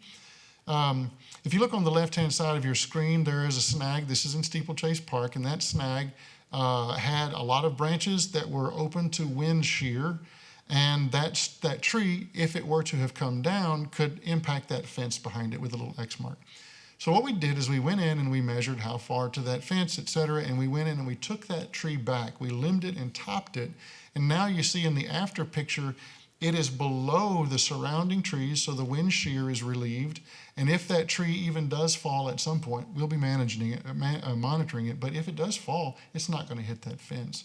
And so this is kind of a standard operating procedure that we're looking to put in so that that stem now can continue to provide ecosystem services for woodpeckers and for native bees and possibly even nesting sites. The other thing I think is really cool is we cut the tops of them to look like it broke off, so that you don't walk through a natural area and look up there and then see this flat area, a flat cut, thinking, oh, somebody cut that. So that is actually done by a chainsaw. It looks like it's actually broken. So most people, when I tell them, see that tree was naturally cut that way, and they thought it broke. We're also working on key performance indicators, like how many native plants are we going to plant, how many exotic invasive species are we going to remove, how many miles of trail are we going to curate, what kind of number of snags are we going to be working on in different parks. And so those KPIs are things that we're working on. We're doing the same for the Integrated Pest Management Program, developing protocols along with the triggers that determine what kind of actions take place. And again, we're moving toward organic methods, low toxicity, especially around playgrounds and other areas where there's high human contact. Trails program's doing the same. KPIs for them would be how many miles of trail are we going to be maintaining and how many miles are we going to realign, because we do have some areas we need to realign trails. How many new trail installation miles are we going to put in, and then how are we going to put in educational signage and wayfinding signage. And as we're doing all of these things, naturally, we're going to be doing a lot of things that are eligible for these recognition certifications. You see a lot of them on the screen there, and we will ultimately be pursuing all of these, but we're kind of picking and choosing as we do the right things that we think help with one particular certification or another. And I want to tell you specifically about something we're doing right now that's kind of a big deal for us is the Waterleaf Prairie restoration effort. This is at the back of Waterleaf Park, kind of behind the trail. It's about 4 acres. It was solid KR bluestem. King Ranch bluestem is my nemesis. It's a very aggressive, invasive, exotic grass. And so we have sprayed that twice, and we've waited the rain now. We're going to go out and check it again in a few more days. If it greens up again, we're going to spray it again so that we make sure we try to kill all that out. And they're going to be reseeding that within the next couple of weeks. And then perhaps we'll have some blooms there in 2026 in place of all the KR blue stem. I can't wait. And again, in addition to all these things, we've been working with the Lake Kensington Nature Park process, facilitating surveys out there, providing design input, as well as planning for management. We spent a lot of time today discussing that. But the things of which I'm the most proud are a couple of classes of initiatives that we've started. One is our progressive initiatives. What this means is that we're in the lead pack, but we're not necessarily the only ones doing this, right? So I'll just give you an example. We are working on plant rescue and transplant projects. What that means is we partner with Central Texas Plant Rescue. It's a volunteer organization. And we go to development sites where these plants are going to be destroyed, and we take valuable native plants in the wintertime, so we're coming into our transplant season, and we pull those out of the ground and we put them in pots, or we move them to our parks where we know that they're going to be protected. And in doing that, we're saving that ecological genotype, and we're saving that species rather than having it be developed. So that's kind of like a forward-thinking thing, but there are other cities that are doing that. We also affectionately have what we call a plant lab, which is really just a room in my office. We've dedicated a room to this, and we're growing local seed stock, and we're even producing local compost tea with native microbes to be able to use in our projects. And we've acquired some specialized equipment. If you've ever done native work on prairies, you know that the seeds are not your normal seeds that agricultural equipment are built for. So you need a specific no-till seed drill. And so we were able to acquire that, and this is designed for the very fine and fluffy native seeds that we'll be using. And then in perhaps a fortuitous event, the city's tractor had a catastrophic failure shortly before the end of the fiscal year, and we were able to replace that tractor. So we now have all we need to do to be able to accomplish lots of seeding. But then I want to move to what I'm most proud of are our transformational initiatives. These are the ones that we don't know anybody else doing this. The main thing is, I told you I was coming back to this native plant list. There are a lot of people that talk about native plants, but few cities are actually doing this. But we developed a 311 species list, commercially available, species perfectly adapted to Kyle, unsurpassed in their ecosystem service capacity, and they form the basis of an entire food web. And we like to affectionately refer to our native plant list as Climate Smart and Native 2.0. What does that mean? What we did to arrange or to arrive at this list is we went to websites where you can go and get current day climate projections for 60 and 75 years out. So what you do is you go in, you put City of Kyle, and it says, okay, 60 years, 75, whatever it is, you set the time frame, and it will give you, according to 5 to 7 models, it will give you current day analogs for what future climate conditions in Kyle will be. So this gives you an example right here. You can see you enter Kyle, Kyle's right there in the middle. One model thinks we're going to be like Manor. Most of the other models think we're going to be just a little south of San Antonio is what it's going to look like. So using that climate information combined with my long-term experience with ecosystems and soils in Texas, we developed a 24-county target zone from which we pull all of these 311 species. But the critical thing is that we're not using any plants that are not native here now, and we don't have any species on our list that won't be native here in 60 to 75 years. So this is very specifically a climate-enabled native plant list that should prepare us for the future. I don't know of anyone else that's doing that. The reason this is so important is because if you hear a lot of people say, well, to prepare for a drier climate, we're going to bring plants from the West Texas Trans-Pecos area and plant them here. The problem is we don't have the same soils. We're not West Texas. We're not going to be West Texas. And those species and engagements and interactions aren't here either. So when you bring that plant in, you sever that ecosystem relationship. When you use plants from our list, you get the things that are adapted here, and you keep all of the relationships that are also here. And that's critically important for us. Now, to help us accomplish what we want to accomplish as the big vision here, we need to grow our growing network, or our grower network.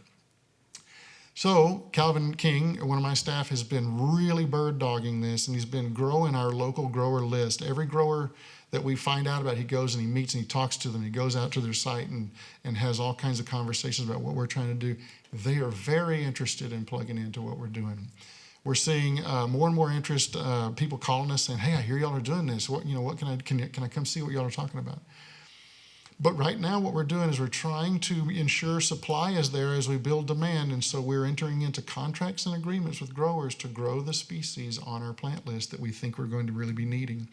Native Plant Society got wind of what we're doing and they want to be involved. Other cities have gotten wind and they're calling us to want to be involved. In fact, we have 3 invitations now to statewide or multi-state conferences that we've accepted already because people heard what we're doing. That's super exciting to me. And so that blows me away. But some of the other things we're doing akin to this is that we're harvesting seed out of Kyle's populations sustainably, and we're getting those seeds to growers who have agreed that they will grow out those seeds, and then we can go back and get those plants, but we want them putting those genetics in into the native plant nursery trade. Because what happens is all times you'll have a plant that comes into a nursery and it'll have a certain characteristic they like, and so they clone it. They just vegetatively create thousands and thousands and thousands, and they do that over and over. So you have 10,000 plants being sold. It's the same plant. But when you give them genetic diversity, now they're selling all this stuff and they're selling diversity out there. It's really helping us in the long run, I think, with the long game. And so we're very excited. We have growers that are coming on to do that for us. Now, one of the last things I want to talk about is a snag management decision tool. This is something we're working on. Nobody else I know is doing this. In fact, all the different cities said, hey, if you come up with that, can we have it? Because we'll use it. And I said, yeah, we're trying to create it for ourselves. The key is we want to have, in the case of a snag that you see on your screen, we want to be able to walk up to that snag and we want to be able to assess that snag, and we want to run it through some questions that are easy to assess in the field and have this tool spit out some stuff for us. So if you do simple common traits that you can assess in the field, enter your data, the tool should return for you how many years that tree will stand based upon what species it is and the diameter of breast height and how exposed it is to wind shear, et cetera. And not only that, but if you want it to stand longer, what are your treatment options to be able to make that snag stand longer and put ecosystem services on the landscape for many more years? And so, like I said, we're working on that. We're close. And I think when we get something like that, it's just going to be another one of those things we're going to be talking in conferences about. So that's what we're working on now. But in the future, what are our ambitions? Very quickly, we want to really kind of try to get to a land management team. Because what I have to do right now is with native landscaping, integrated pest management, and trails, whenever we're going out and doing work like snags, or we're doing work like prairie restoration, that doesn't fit into anybody's wheelhouse cleanly. And so there are these things that I pull them away from their daily jobs to go out and do. So what we want to do is create a team of professionally trained individuals that can bring prescribed fire to Kyle for landscape restoration across our parks. It is absolutely the cheapest and most cost-effective way to restore habitat. And we're having these conversations with the Lake Kensington effort, but as other parks come online, this is just going to be another issue that keeps coming up. We want to have a future ambition of an army of volunteers. We're going to call them park stewards.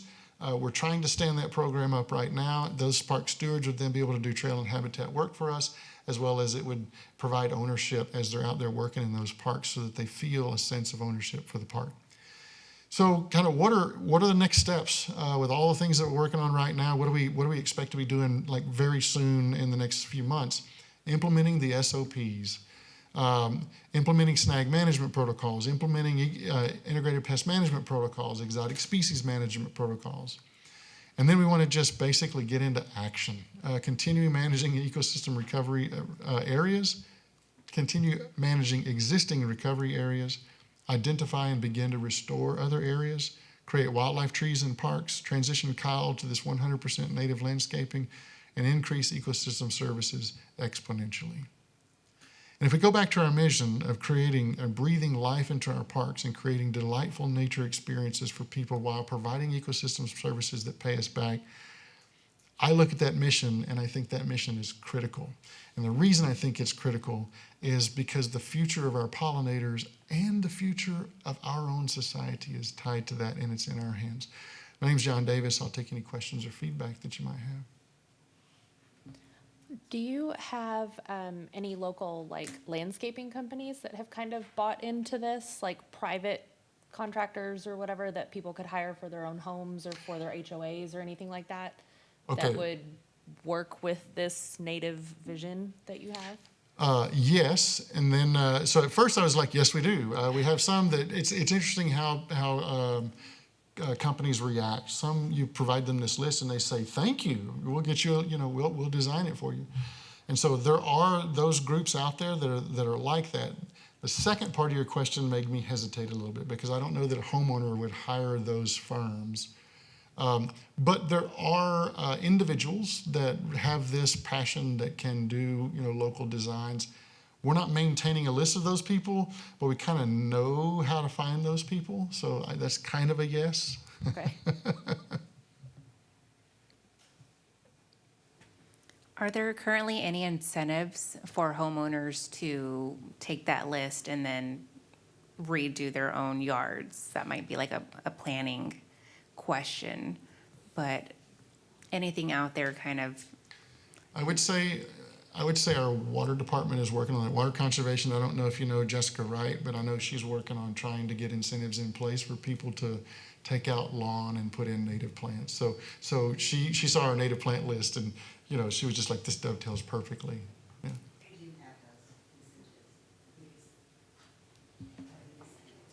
Oh my gosh, I didn't even know Lorelei was back there. I can speak to that, actually. Yes, you're welcome. So right now, the water department, if you remove your non-native turf grass and any in-ground irrigation system, the city will pay you back $1 per square foot up to $250. And then you can, I've given John's list to Jessica Wright, so she has it. So I imagine if anybody contacts the water department, and you would be dealing directly with Jessica Wright, she would be able to pass that information on. WRIGHT?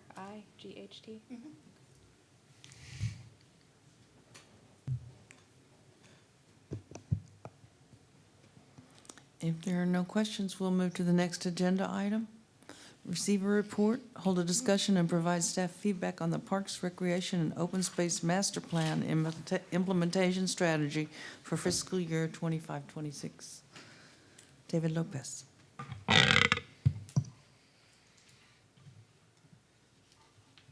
right, thank you. So as you all know, we adopted our PROS master plan recently, and it's been really exciting and driving a lot of these great initiatives that even Mr. Davis spoke about. A quick overview for tonight's discussion on the implementation plan is we're going to give a brief summary of what the PROS plan entails. We're going to talk about the strategic goals that come out of that, and then how we're going to implement this 10-year plan. This will specifically speak to year 1 of 10, and then we're going to show you all how we'll track it, as well as keep Parks and Recreation Board updated on our progress throughout the year. So again, we have a 10-year formally adopted master plan. It was adopted in May of 2025. It is the guiding document for Parks and Recreation that was informed by the national standards or industry standard needs, community needs. It also shows the service gap as seen through 5 vulnerability lenses. And so, for instance, you can overlay environmental impacts or socioeconomic impacts citywide. And when you overlay all 4 of these lenses, you'll see the areas of greatest needs within Kyle. And it's going to recommend solutions through 5 targeted goals, which we'll talk about. So again, our vision, as adopted through the PROS Master Plan, is we envision a thriving, inclusive network of parks and recreation where nature and community come together to enhance quality of life and establish Kyle as the premier regional leader. The mission is to be a premier and sustainable parks and recreation system that builds community and promotes health, conservation, and inclusivity for all. Those strategic goals are the dynamic and inclusive community, and so quality of life through serving all needs within Kyle. And so if, whether it be through adaptive and accessible design and programming facilities, for instance, we want people to be able to access our parks. We want low barriers to entry. The balanced and connected system speaks to things like our trail system, where you might have this diversity of offerings within our system that paved trails, for instance, will be ADA compliant, but you also have soft surface trails that you can access through these accessible paved trails. Like the paved trail, for instance, might be a spine, and everybody can get to them. But if you choose to go off course, we have the options for some of our natural areas and soft surface single track trails. A flourishing nature experience. So as John spoke about, we have conservation areas. We have ways to reconnect with nature, to touch grass, so to speak. And also providing ecosystem services, because it's not, our parks aren't just for recreation purposes, they're to conserve. What's important for Kyle, I hear groups talking about maybe some folks that don't live in Kyle, and they're just concerned with our recreation offerings. But the individuals in Kyle, they love the recreation, but it's also important that their homes don't flood. And so it's also important that we maybe filter our water sources through our green spaces, and that we have cooling effects brought about by our park areas. The vibrant and prosperous destination speaks to sort of the secondary impacts that parks have in being an economic driver. We just broke the ground on a skate park, as you all know, and we know people are going to be, it's primarily to service the needs for the city of Kyle, but people are going to be excited about this, and they're going to come visit Kyle, and while they're here, they're going to want to stay a while and spend money and maybe shop here, and so that's an added bonus. And then sustainable resources, not just environmental sustainability, but the financial sustainability, that we're building parks that we can maintain correctly, that we have plans for being fiscally responsible. John talked about some of the grow zones within our parks and all of the savings that are realized through some of those processes. So if you look at the park and recreation and this past year's budget process, we had a lot of cost savings or cost avoidance measures that we've implemented even over the past year, and we're going to continue down that road of responsibly managing our park systems. I'm going to skip ahead because I think I got my slides out of order. And so within the PROS master plan, there's an implementation guide. And so they have this implementation matrix, and it gives you SMART objectives to be accomplished over the course of 10 years. And this is a divide and conquer strategy. It's not built on the back of one individual. And so we take all of our subject matter expertise within Parks and Recreation. We're very proud of our educated staff and all the certifications and credentials they carry. And we look at all of these objectives and say, who would be best to champion this initiative for this year? And then we have reporting mechanisms in place, which I will touch on as well. So going back to the objectives, this is an example of one of those 5 objectives for balanced and connected system. For instance, we have a lot of very lofty, visionary type goals, as you can see here. I won't read them to you, but we said, how can we take all of these lofty, vast goals that are meant for as a 10-year model and put them into actionable steps to ensure that we're on the course to accomplish everything that we've set out to achieve over the course of 10 years. And so we've divided them into these strategies with a KPI, with SMART goals. They're specific, they're measurable, they're relevant, they're time-bound. And we have a status report. So we went through, this was a very rigorous process. We said, okay, what do we need to put into motion for year 1? And so some of these, as you can see, had a lot of subcategories. I think I picked the one that maybe had the most as an example here. But again, for instance, the first on 111, we said develop a comprehensive trail network master plan. And so for us, it's like, hey, we haven't even embarked on that really yet. We have this general guideline for the vibe, but how do we get these alignments straight? We've got the road bond in process. We've got a few projects in motion right now for the vibe trail, but do these alignments that were created many years ago, are they still relevant today? Do they still make sense for us? Are they talking to the mobility plan? Do they speak to the overall PROS master plan? And so we know we need some type of a trails master plan. And so that is a major objective for us to set into motion within this fiscal year.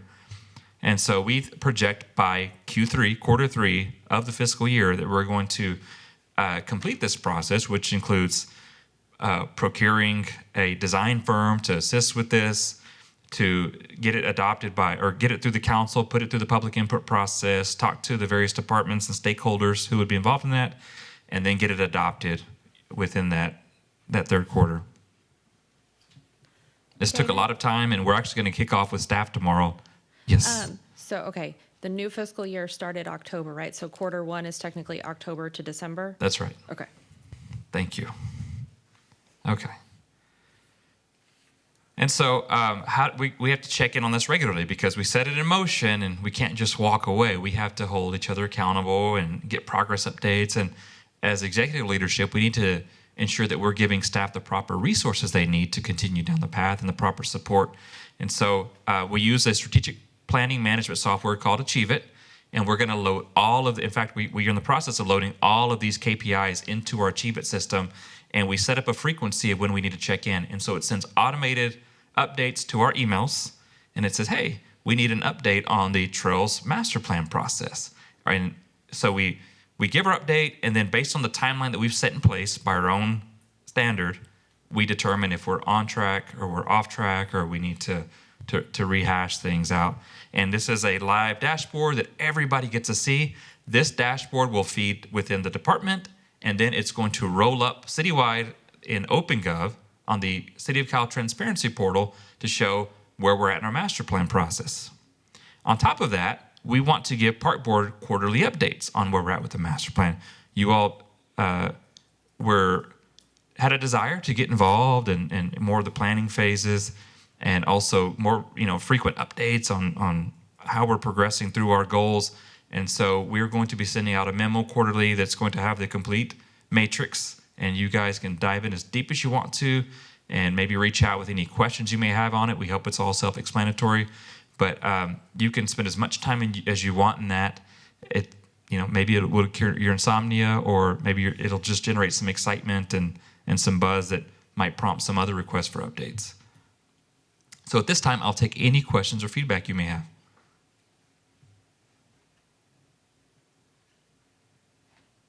When do you expect the dashboard to be live? We kick off with staff tomorrow to tell everybody what their assignments are essentially, and we explain this whole process that we laid out before you all. We expect the Achieve It dashboard probably within the next week or so to be ready to implement. As far as feeding OpenGov, I believe, and I've got to double check, but we put that as a major goal for the city strategic plan for implementation of the pros.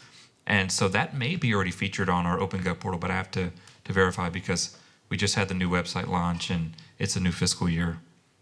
But we hope very soon. Now, the city that you guys will get the granular report quarterly, and so will staff will be involved in that actively, but OpenGov will be it's going to be a very broad brush. It's just going to say, hey, we say what we're going to do within year one of the pros master plan. We're on track. If somebody were to question and say, hey, well, what does that mean? That's really broad, and anybody can say that, and we can say, well, if you want to take a deeper dive, we can provide this additional information to you.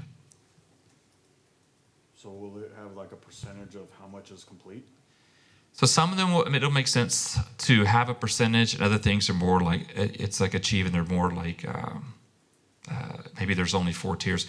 We talked about, if there's 4, it's easy to go quarterly, or, percentage-wise, to use 25% for every rung that you're checking off, and some get really complex, and so you might just have those milestones listed out and just talk about where you're at along the milestone process.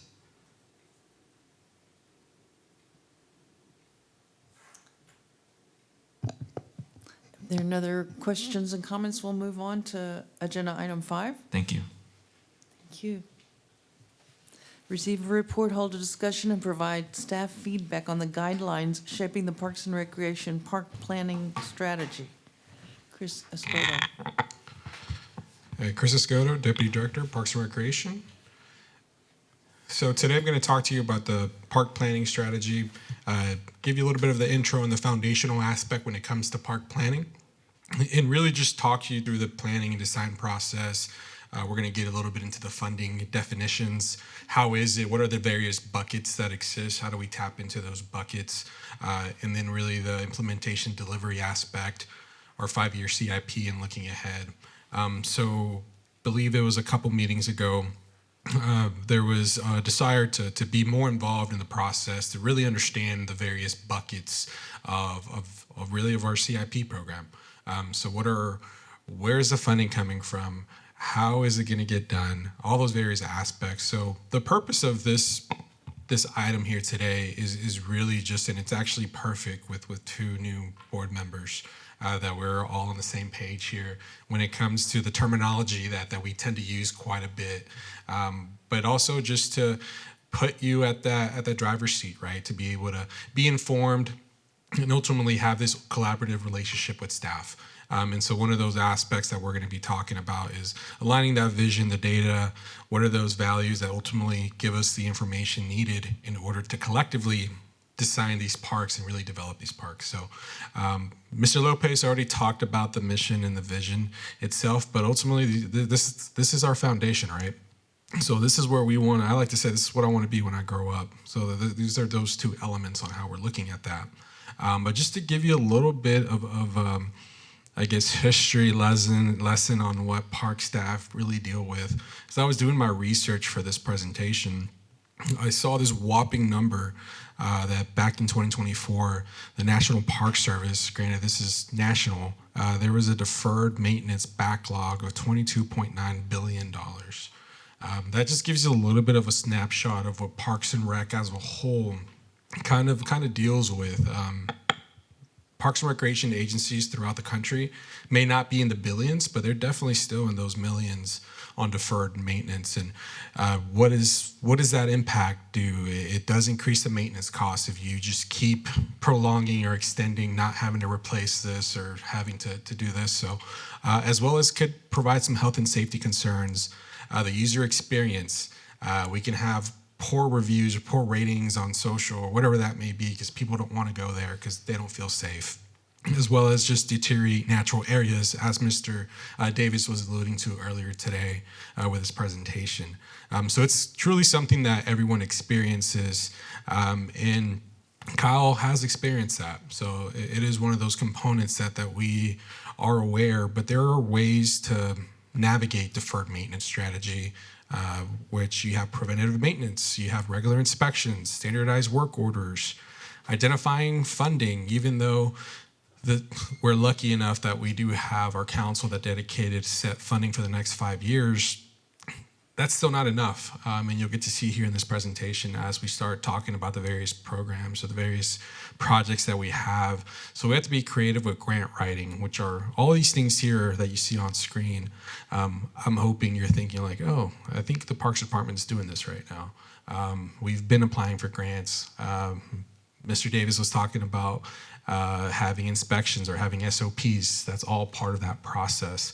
So really it's prioritizing proper planning. And so why does planning matter? Well, ultimately, it turns these big ideas really into achievable actions. And so overall, you're aligning vision, you're providing a roadmap, you're ensuring that the funding that you have allocated is properly being used. You're not having to reshuffle the deck, figure anything out, but also builds transparency, accountability. I think that's something that over the last year, this Parks Department has been trying to establish themselves from being accountable for the various things that we deal with on a day-to-day basis, but also planning does strengthen grants and partnership opportunities. So I'll be talking about as we go a little bit further, shovel ready. Shovel readiness matters when it comes to planning. What is shovel ready? It just means that you have a set plan that you've already adopted by council, or you have really all you need is somebody to cut that check in order for you to get shovels in the ground. And that's really what these grants are looking for. Just based on my background, I mean, I've been successful in having or receiving grants, and that happens to be by having shovel-ready plans in place. So those are those avenues on why planning matters. And so there's also the question of new versus existing, right? There are a number of existing parks, and as we learned through the PROS Master Plan, identified, or they prioritize, the community wanted us to prioritize improving our existing parks over building new parks. But there is still that balance. As you may or may not have heard, Kyle is growing. And so we do receive quite a bit of knocks on the doors when it comes to private development, on park dedication, whatever that may be. So we still have a seat at that table that we are having to manage that development and being strategic on those various puzzle pieces that you're putting together. So ultimately, these are all the various things that we focus on as park professionals. When it comes to existing parks, we're trying to target those reinvestments where aging assets are needed the most. Steeplechase, Waterleaf, all those various projects that we've had from a playground replacement. Extending life cycle through upgrades and retrofits, aligning improvements with staff and budget capacity, and of course, just reinvesting into those older neighborhoods is just one of those components that we heard from the PROS master plan, and it's something that we're currently working on, as well as the new development, like I mentioned. There's various data from our GIS software, or even just the PROS master plan with our 10-minute walk initiative that did give us the gap or the analysis that says, hey, you need to expand parks into this area. So that's another tool that we use in order for us to try to navigate that, and like I mentioned, the grants aspect. And a lot of that, I mentioned the PROS master plan, but that is a planning tool. That's just one bit of those pieces. There's the mobility plan, there's park-specific master plans. I believe it was last meeting, we had 3 or 4 consultants here talking to you through Greg Clark Park, Waterleaf, Steeplechase, all the various plans that we're currently working on and improving the parks themselves. Arts master plan. I mean, a lot of these things right now, quite frankly, there's a lot that's happening in Kyle that we're even cognizant on the survey fatigue that may be existing just based on all the various plans that we're currently working on. But being mindful that really the community is at that centerpiece of it too. So we definitely want to hear from the community. That's part of that planning tool. And of course, talking with Park Board, talking with council. I put together this design workflow that really gives you more of that step on the various stages when it comes to park planning. Earlier today, I talked about a feasibility study for the Crew Activity Center.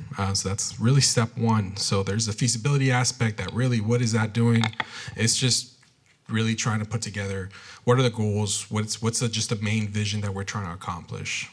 Going to the master plan, conceptual plan, that gives you a little bit more opportunities for you to be able to reimagine the space itself, where you're having to put figures together, dig a little bit deeper with the bubble diagrams and the pretty pictures, and then you just keep getting further into the process until you get to construction. So ultimately, it's a multi-step approach in order to get to breaking ground, but this just puts it into perspective on all the various stages that we have to follow. A lot of people just say, hey, why can't we just build this playground, or why can't we just build this? Well, we need to have proper engineering we need to have geotech perform. There's all these various aspects that come into play in order for us to get to construction. Project team, so we do have our park planning and project manager that I'm gonna be showcasing here a little bit.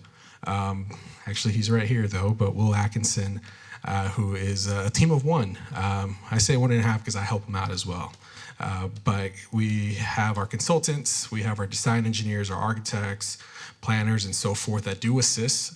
So typically, even though we have a one-man show behind the scenes, we do rely heavily on our consultants. So our consultants do carry the weight when it comes to putting the plans together. Really what Will's role is to make sure kind of everything is flowing, everything is going, and executing the plan, executing the vision that we have from our CIP plan, as well as the stakeholders. I mean, they are part of the project team. So there's a reason why we have public input processes. There's a reason why we have these scenarios here in front of Park Board and Council. Pretty much everyone's part of the project team, including private developers and then partnerships. There's opportunities as well that you can have public-private partnerships. That does come into play into park planning. To date right now, we don't necessarily have some, but some could be coming in the future. Not necessarily sure, but that's just one of those aspects that come into day-to-day park planning. So what is that project management workflow? Don't know if I've talked about Aaron, but I know I talked about Will. Will's role is to really lead all these projects from planning to permitting. And then once we get to permitting, we hand it over to his counterpart in engineering, Aaron Story, who then takes the project into fruition where he's delivering that project. So one of the aspects that we're currently going to be doing is the skate park that we just broke ground on. Groundbreaking ceremony that we had earlier this week with Will. He is going to basically get the permit in place and then hand it over to Aaron to fully get it through construction. That does not mean that we're not part of the process, though. We do still have a seat at the table. We do have proper reporting. So similar in the process that Will's doing right now, Aaron's at the table. He's attending these meetings and making sure, hey, what's happening currently with the planning process? We don't want to blindly just hand him a set of plans and say, hey, here you go, deliver this project. So he is a part of that process as well. And so the implementation and delivery aspect, there's a lot of various ways that we go as a municipality in order for us to procure items. This is mostly heavily on the procurement aspect and really the delivery when it comes to big projects, but the options that we currently have from procurement aspect is our parks rotation list. Late last year, we went out for RFP. We put out a call to pre-select or pre-qualify certain consultants for design and engineering services. So I believe we have about 6 to 8 agencies currently that are on that parks rotation list, and all these consultants that you're seeing, Park Hill, Freese and Nichols, all these agencies are on that list, and it's able to expedite a lot of this rather than having to put out a project out for procurement, go through the 30-day posting period, go to council. We're just able to say, we have this project, we're going to select this team for that we feel is mostly qualified for that. There's also the RFP, the request for proposals, RFQ process, invitation for bid. These are all state kind of procurement options in order that we have to follow. Those are the procurement options at hand. When it comes to project delivery, there's design, bid, build, design, build. I would say the most common project delivery for a municipality is a design, bid, build process, which essentially what that is you get a design firm that's gonna design it. Essentially, you put that out to bid, get a design firm, you get the set plans, and you seal those, and you put that out for bid, and then award it to a construction agency that's going to basically build it. That is a similar process that we did for the Kyle Community Center. So Kyle Community Center is exactly what we did. It's that design, bid, build process. And then there's design, build, which essentially is a single entity that's able to carry both of those methods into a project. And then the CMAR, we haven't gotten a construction manager at risk. You'll probably start hearing us talk about CMAR once we start talking about these higher dollar projects. So usually you see CMAR projects when it comes to stuff that are usually 5, 10 million and above, such as a vertical building. And really what that is, there's a lot of benefits when it comes to that. It's what they call a guaranteed maximum price, a GMP, that a set time, whether it gets higher or less, at some point we the city have the opportunity to say, hey, at this point we're gonna solidify our GMP, and that basically starts the clock for that contractor to be able to deliver by said time, just because they're either going to be penalties or they're going to be losing money, whatever that may be. But typically, it's from a risk aspect. That's the process that a lot of municipalities use. And then the job order contracting, a JOC, we actually did this for the Republic building that we're currently officing out of, which is job order contracting is typically one contract, and they essentially kind of serve as a general contractor. So all these various methods are things that we're currently doing, that whether you've been knowing about the procurement process, however that works, just want to give you a little bit of a lens on that. There's probably a whole few more slides I could talk about that. And so funding, we talked about funding. So there are various funding sources, whether it's from local dollars, state, federal. There's a lot of funding out there that exists from a grant aspect. But here in Kyle, There is the general fund, there's GO bonds, COs, hot funds, TERS that I'm going to be talking about and giving you a little bit more further breakdown. And of course, as I talked about in the other slide, there are opportunities for private sponsorships or even public-private partnerships. We're currently working on trying to update our sponsorship policy and various other policies in order for us to kind of get to a stage where we can accept maybe some donations for bigger ticket items. And so from a funding breakdown, just so you're aware, park projects themselves, there's various buckets, as I alluded to. Currently, general fund, what the general fund allocates, if you're not familiar, it's funded primarily through sales and property taxes, and this does happen to provide Parks and Rec with an annual operating budget. Those operation fundings typically are geared towards daily operations, kind of that maintenance and upkeep of the park system. But at times it does actually fund some of capital funding as well. So the capital funding, it typically how this is allocated across various city departments, typically for infrastructure or asset improvements. This is where we're having our $5 million a year that you've heard us speak about. That's where some of this is allocated. There are other buckets, of course, that we tap into. But beyond the general fund, I mean, there are other buckets that kind of exist where the operations really is the main focus for general fund. But as I mentioned, there are opportunities for capital reinvestment within that general fund support. But those other buckets that exist are like the GO bonds, the COs. There's various rules and really how we use these. And I would say I'm not in finance, so don't quote me on a lot of these, but a lot of the avenues that we are looking to use, at least that the city currently has, but with the projects, is based on the 2020 bond that was approved.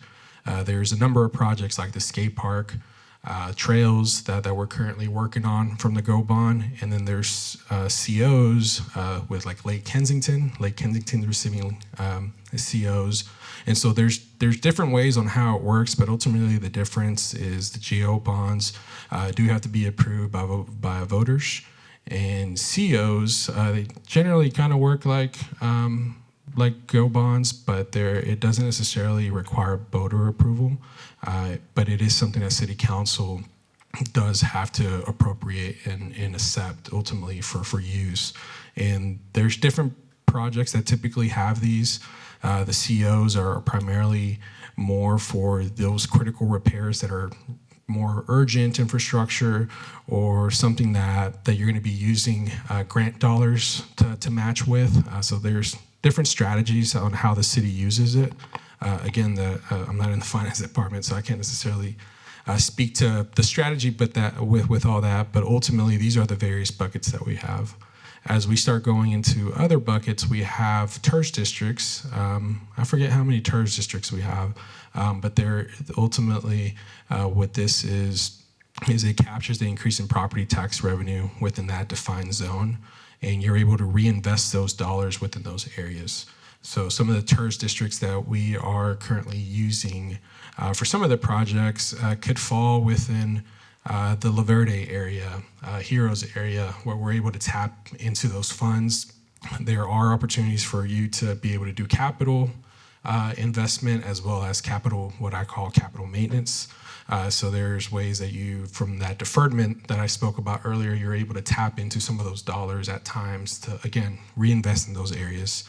And last but not least, we have development impact fees, developer fees. There is set fees that the developer has to pay both on the parkland dedication and the parkland development aspect. So that's another method that we do get funded, and that also feeds into that general fund where we're receiving that $5 million allocation. And the hotel occupancy tax, this is something that ultimately is generated from visitors staying in hotels or short-term rentals within Kyle. By law, there are restrictions on how this could be used. Really, the only way this could be used is to promote and enhance local tourism. So that is some guidelines that we have to abide by, the Texas State Comptroller, but ultimately you see public art being used a lot for HOP funds, or at times, as we start improving our park system, athletic fields are sometimes a draw, just because that's heads and beds when you start bringing these tournaments. So you do see other municipalities tap into HOP funds. So that's typically how those funds are used. And grants, there are several grants out there, with the biggest being Texas Parks and Wildlife Department, TxDOT, that we're currently actually seeking. We have 2 active applications currently for both of those agencies for grants. And like I mentioned earlier, there are other funding methods with private sponsorships, as well as P3s, that public-private partnership negotiations that has its pros and cons, but those all go into those terms and those deal points that kind of get ahead. But those are the various ways that, from a park planning aspect, that we're able to tap into those various buckets. And so project prioritization efforts, I talked about the PROS master plan that identifies that 10-minute walk initiative. Here you get to see that map overall that ultimately tells you, hey, here's our avenues where our priority is low, where our priority is high, and you're needing to basically develop or improve parks. So this lens was put together that just gives you this overall depiction on putting this puzzle piece together. So how do we balance the old and new? How do we expand current trail networks to be able to connect the east and west? So I like to say this is a giant puzzle piece here where you're able to put this prioritization on how you're able to tackle these various points that you see here on screen. And how do you leverage partnerships, whether it's with a private developer, where you're not necessarily having to rely on tax dollars from general tax dollars, and you're going with a developer to be able to do more than what's required. There are times that they're able to go above and beyond of what the bare minimum is. So these are all the various strategies on how we go ahead and do that. And so how was the CIP planning baseline created? This is something that both Will and I have been working on, and we still work on it on a daily basis. But ultimately, it's what I call a portfolio. So we put together a portfolio for each park.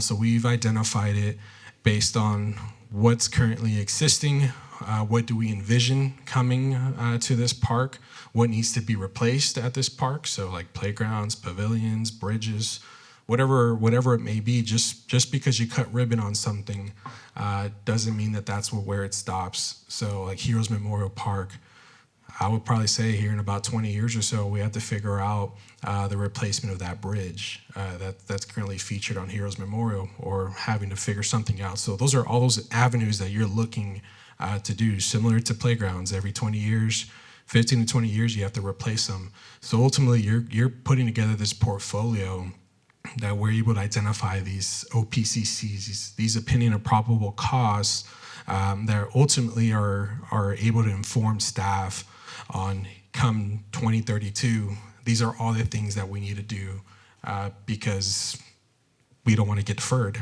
We want to make sure that we're on top of them. So that's just that baseline that we've established.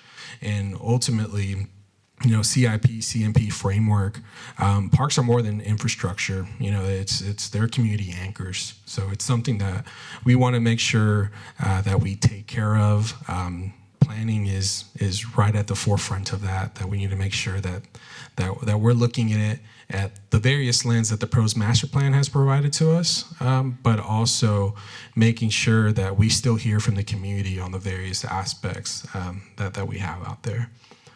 And so the 5-year CIP strategy, this was something that was presented to you all earlier this year when we were going through our budget presentation.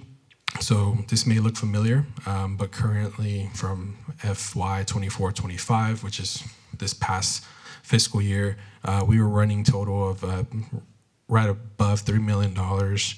And some of that does carry over into this current fiscal year that we're currently operating under, 25-26, where you get to see those running totals on how we're able to prioritize the various projects that were proposed and ultimately approved by council. And this gives you that 5-year CIP strategy as a snapshot. What is it that we're covering within that $25 million? And to the right, you get to see what are the projects that are not funded, because there's never not enough money for us to be able to just to get everything to the current standard that we want. And that's where we have to get creative with those various buckets that you saw, whether it's bond programs, whether it's grants, whatever that may be. For the time being, we've only heard about 5-year CIP program when it comes to 25 million. Whether that gets extended, that's for the future to tell us. But we're currently, staff is operating under that 5-year 25 million allocation. And last but not least, shaping the future together. So as I talked about at the beginning, I wanted to provide this presentation to you all just to give you a little bit of a lens, give you that park planner kind of aspect, to be able to see just all the various things that we're currently doing. But ultimately, your leadership sets that direction for Kyle Parks.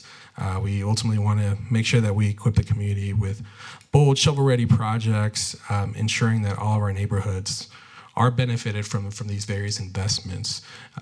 And I feel like over the last year, this department has kind of just been moving in that way, and appreciate your guys' support every time we come to the table with projects, and receiving y'all's feedback, just like today with the Mayor Kyle Hartson project. So with that, I'll stand for questions.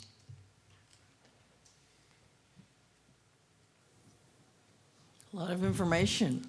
Thank you. Must have been very clear.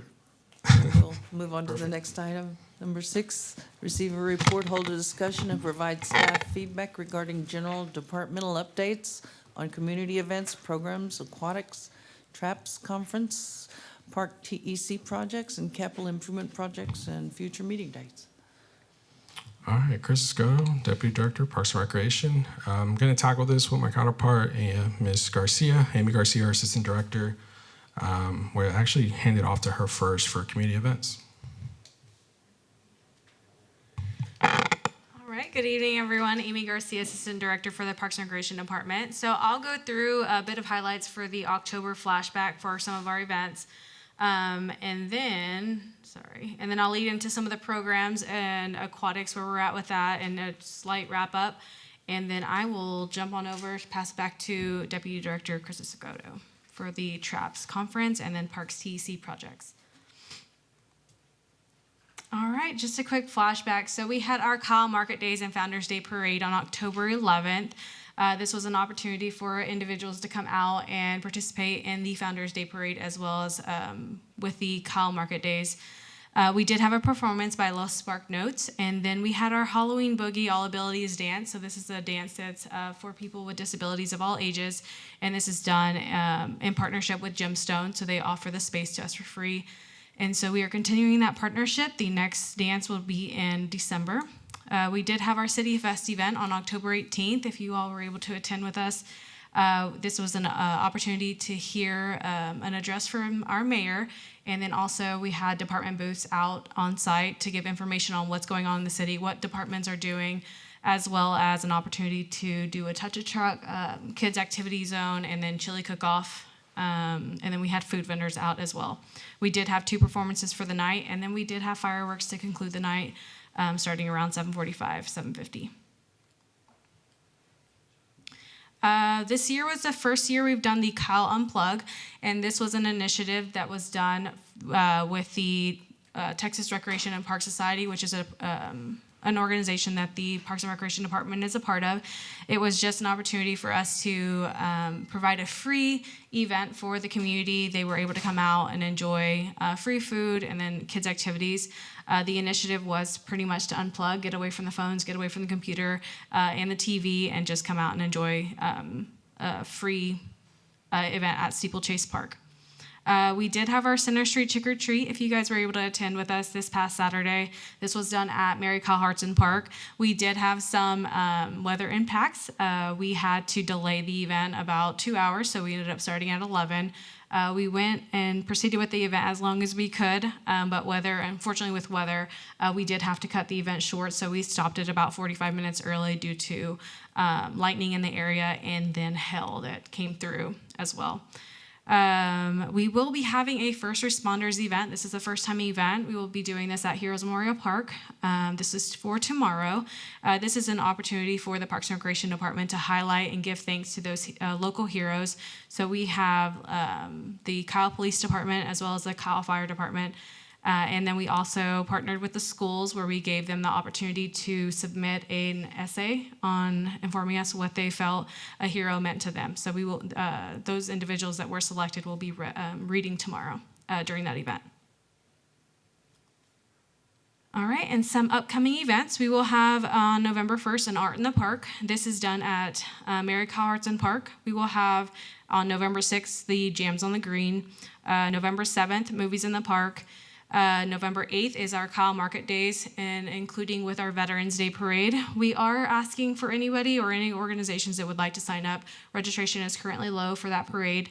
It is free to join us, and that can be done on our Rec Desk software.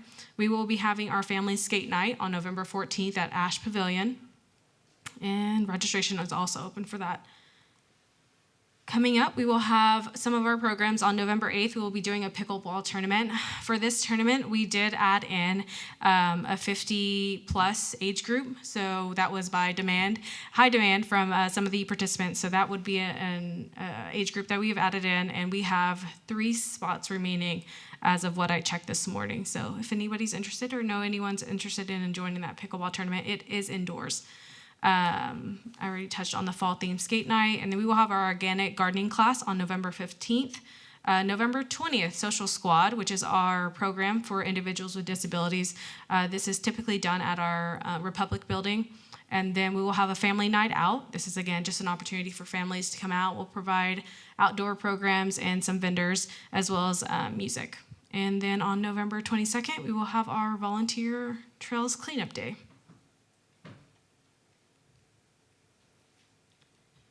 All right, and this is just a quick synopsis of what we did for the aquatics division. So we were able to surpass our revenue projections by over $15,000 for the season. We did see 10,500 swimmers participating in open swim and swim lessons. And so swim lessons were done with a contract with British Swim, and then we also had our swim team program. We did have one occurrence through the season where we had to call EMS. Everyone was safe.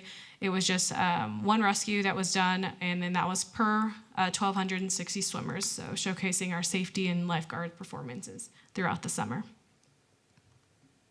All right, and then now I will pass it back on over to Mr. Escoto. All right. So Traps Rodeo, one thing that I want to highlight, I'm not sure if y'all have heard or seen a Traps Rodeo before, but we were able to host our first in-house rodeo. So what this is actually an event that's held by Traps, Texas Recreation and Park Society, that really is an event to showcase the talents of our personnel. So the various events that exist is a backhoe, truck and trailer, zero-turn mower, backpack blower, nail driving, plant ID, and irrigation. You get to see a little bit of the insight of the photos here of our various team members that participated. So this is not only is an opportunity for them to showcase that, but it also serves as training because they're able to just get a little bit more time on the equipment, maneuver certain capabilities, be precise. The backhoe that you see on there, they're having to pick up kettlebells and essentially place them in proper methods. So it is not only a time for them to have fun, but it is a training element, and that's something that I'm glad that Traps offers. So we were able to host our first, what I call a qualifier in-house, where ultimately 3 of those teams are going to be moving on to the regional rodeo. That's actually going to happen here in a couple weeks, or I think next week. Can't believe we're already at November. But it's going to happen in Shirts, where ultimately, depending if they qualify, they could go to state. So it's a big deal where they go to Corpus Christi for that conference. So just wanted to highlight that. It's something that is unique and first time that we did it here. But the TRAPS conference, if you're not familiar, this is something that the staff will be attending to. We are actually presenting. Mr. John Davis that was here, he talked about people coming to him about various aspects when it comes to the conservation program. So we're going to be talking about the native plant list at this conference, as well as we've submitted for some awards. So we're hopeful that we'll receive some awards. We still haven't been notified if we're going to get those, but I'm hoping to share the good news here shortly. But that conference is going to be held in Shirt, so we'll be able to provide some reports on that on next month. Parks CEC project and CIP updates. So Parks CEC projects, just one of the things that we want to highlight is our electrical team. The beautification electricians, so our beautification division houses 2 electricians on staff, and they happen to rebuild 30 street lights, head units, specifically along Philomena and Lehman Road, where typically these cost about $2,000. By rebuilding them, they were able to get it under $100 per unit, so we had some savings there. We're very reluctant to have them in-house. Not only this is just a small snapshot of the various savings that they've had, but just to give you a little bit of a lens on how we're trying to be a little bit more strategic in with our operation. And so as I alluded to this past meeting, I wanted to provide you all with just information. This is just static information that will live on a month-to-month, but you are familiar with the transparency portal. If not, here's a proper link on how to get to it. Now, I would say, Mr. Lopez did talk about it. There is a new website. Rather than it being .com, it's now .gov. So just want to make you aware of that. And even if you put in .com right now, it does route you to the correct website. So, but there is a transparency portal that you're able to see the various updates on the project. So that's another way just to get deeper into the operation and understand where projects stand. You're able to navigate through these proper pages where ultimately you could go specifically to parks. So as I talked about last month, I'm not necessarily going to go project by project. Here's just a snapshot of the various projects that we're currently working on. We did go ahead and add when it was last presented to Park Board, just so you're aware of the various avenues on when this discussion came forward, or if it's going to be coming forward. That was a column per request for us to add. So these are the 3 public art projects that we're currently working on, where we do. One thing that was impacted was the public art master plan. I would say that was originally planned for this month to be presented to council, similar to what we presented last month, but they're having to get pushed back. So there's a little bit of a delay there originally on what we anticipated for adoption. Trail projects, there's a number of trail projects that we're currently working on that we're still really just trying to finalize studies and easement acquisition. So one thing to note, the TA grant, the Philomena segment, I know I talked about receiving an update by October.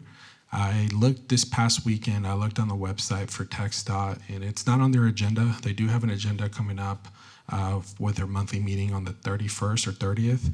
And this program is not on the agenda for approval. Typically, you have to take it to their board to ultimately receive approval. So I anticipate being notified in November. So just want to highlight that. And so CIP park project updates. Here's the projects that we have. Survey for Lake Kensington, which I'm going to be talking about. That's what the green is. We had our groundbreaking.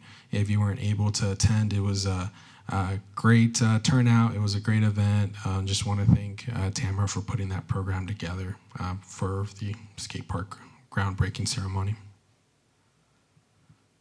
CIP updates continued. Again, the Waterleaf, Steeplechase, Lake Howell Master Plan. These are things that you all have been presented with that we're still working through. Here's another one. If there's any specific projects that you have questions on, feel free to let me know. But there are going to be some that I'm going to be talking about. Cal Community Center. All right, so Cal Community Center.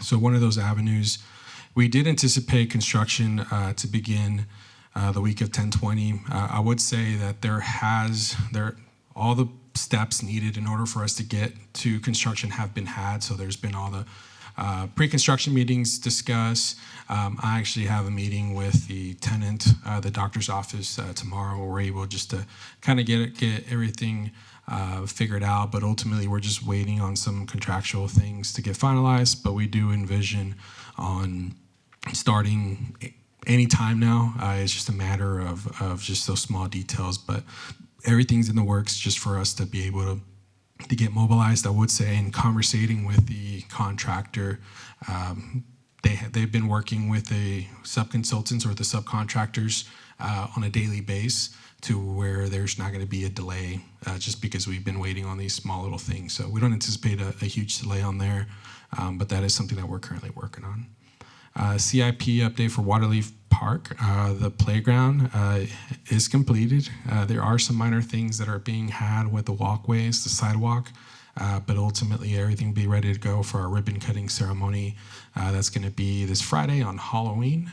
I've heard that we may or may not be dressing up, so we'll see. You might see some park staff dressed up, but invite you all to be in attendance. And if you're in the Waterleaf area, we are going to be giving out candy as well. So it'll be a big event. There'll be free barbecue. There'll be magnitude of events happening at this ribbon cutting.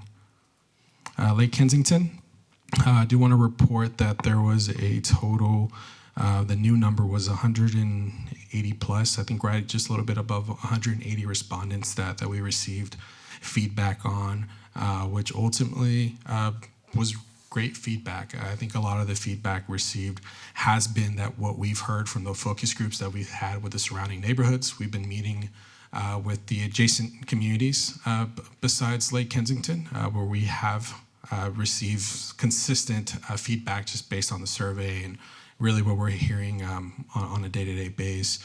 That presentation right now is identified for November, but it may get pushed back to December. But just want to give you an update that the survey for that park has closed, and so far we received great feedback. Waterleaf and Steeplechase parking lots. This is something that the permit has been processed, and I believe we're near approval, if not already approved, for this. Right now, what we're waiting on doing is putting this project out to bid. So if you remember, based on the procurement language that I gave on the last presentation, we're looking for this to go out for RFP, essentially, for us to be able to get a contractor to start construction on here. That typically is going to take 30 days for us to have that out in the streets. And then there's going to be a period in there that we have to go through the approval process, ultimately going to council. So we anticipate that being in January. In the Heritage Live Oak Parklet, the Pocket Park, that was an update that was presented to you guys a couple months ago now. But actually this item was presented to City Council this past week. Ultimately, the feedback was positive based on the design that you provided to us. We did move forward, and based on the feedback that was given in this session was provided to Council. So based on that feedback that was collected from Park Board and Council, we're starting to trigger that next step to be able to go ahead and get construction documentation in order for us to get moving on that Pocket Park. We do anticipate that park design to start in spring of 2026. And the transplant of that tree, I think it's going to be happening here over the next couple months. And last but not least, upcoming board meetings. Just want to remind you that due to the holiday, it's not going to be the last Monday in November. We've actually moved it to November 17th, similar to December 15th, rather than it being the last Monday. That's been moved to December 15th, but these are our next meetings. And with that, I'll stand for any questions. All right, thank you guys.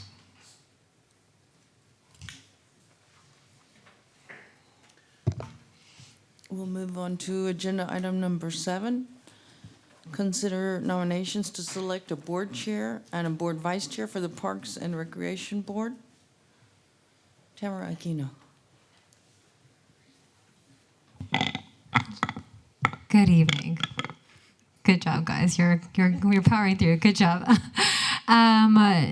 Jared, if we can skip to the chair presentation, the chair elections. Oh.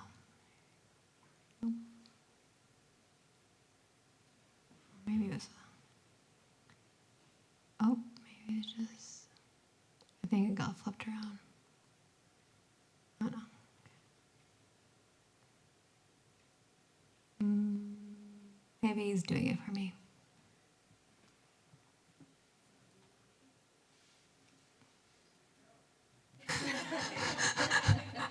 I don't know. Well, I'll make my introduction.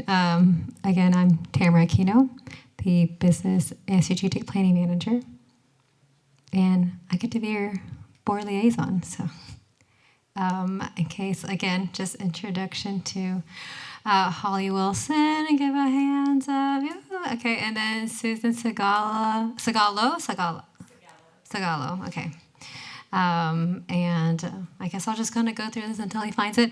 There's Julia Fishback, Erica, right, yep, okay, Chanel Walker, Ellen Ermis, and Ryan Ramirez. Okay, great. I know, Ryan. I do have a excited. question. Yes, tell me. That might help you a little bit. Okay, so not to put any extra work on anyone or to be like bougie and be my calendar assistant. I was supposed to be at the ribbon cutting. My boss even told me I could leave. And so I'm sitting here like, wow, I cannot believe I did not leave and get peace.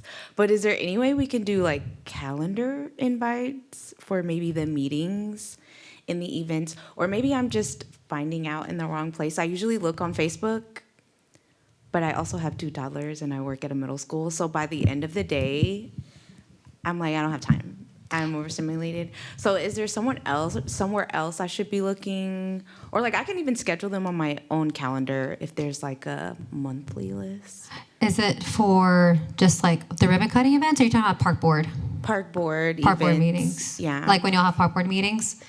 And Yeah, in ribbon cutting events. For ribbon cutting and the park events, for the most part, I do CC y'all on those events. Like, and this is the last one. I sent an invite out maybe 2 weeks ago for the playground ribbon cutting. So did anyone else get that? Okay. Okay, yeah, so I'll have to check with that because everyone else got theirs. But yes, that we started doing that a couple months ago because it was easier. But we'll get together afterwards to make sure I have the right email for you. So. Okay. Well, could I do it without the presentation?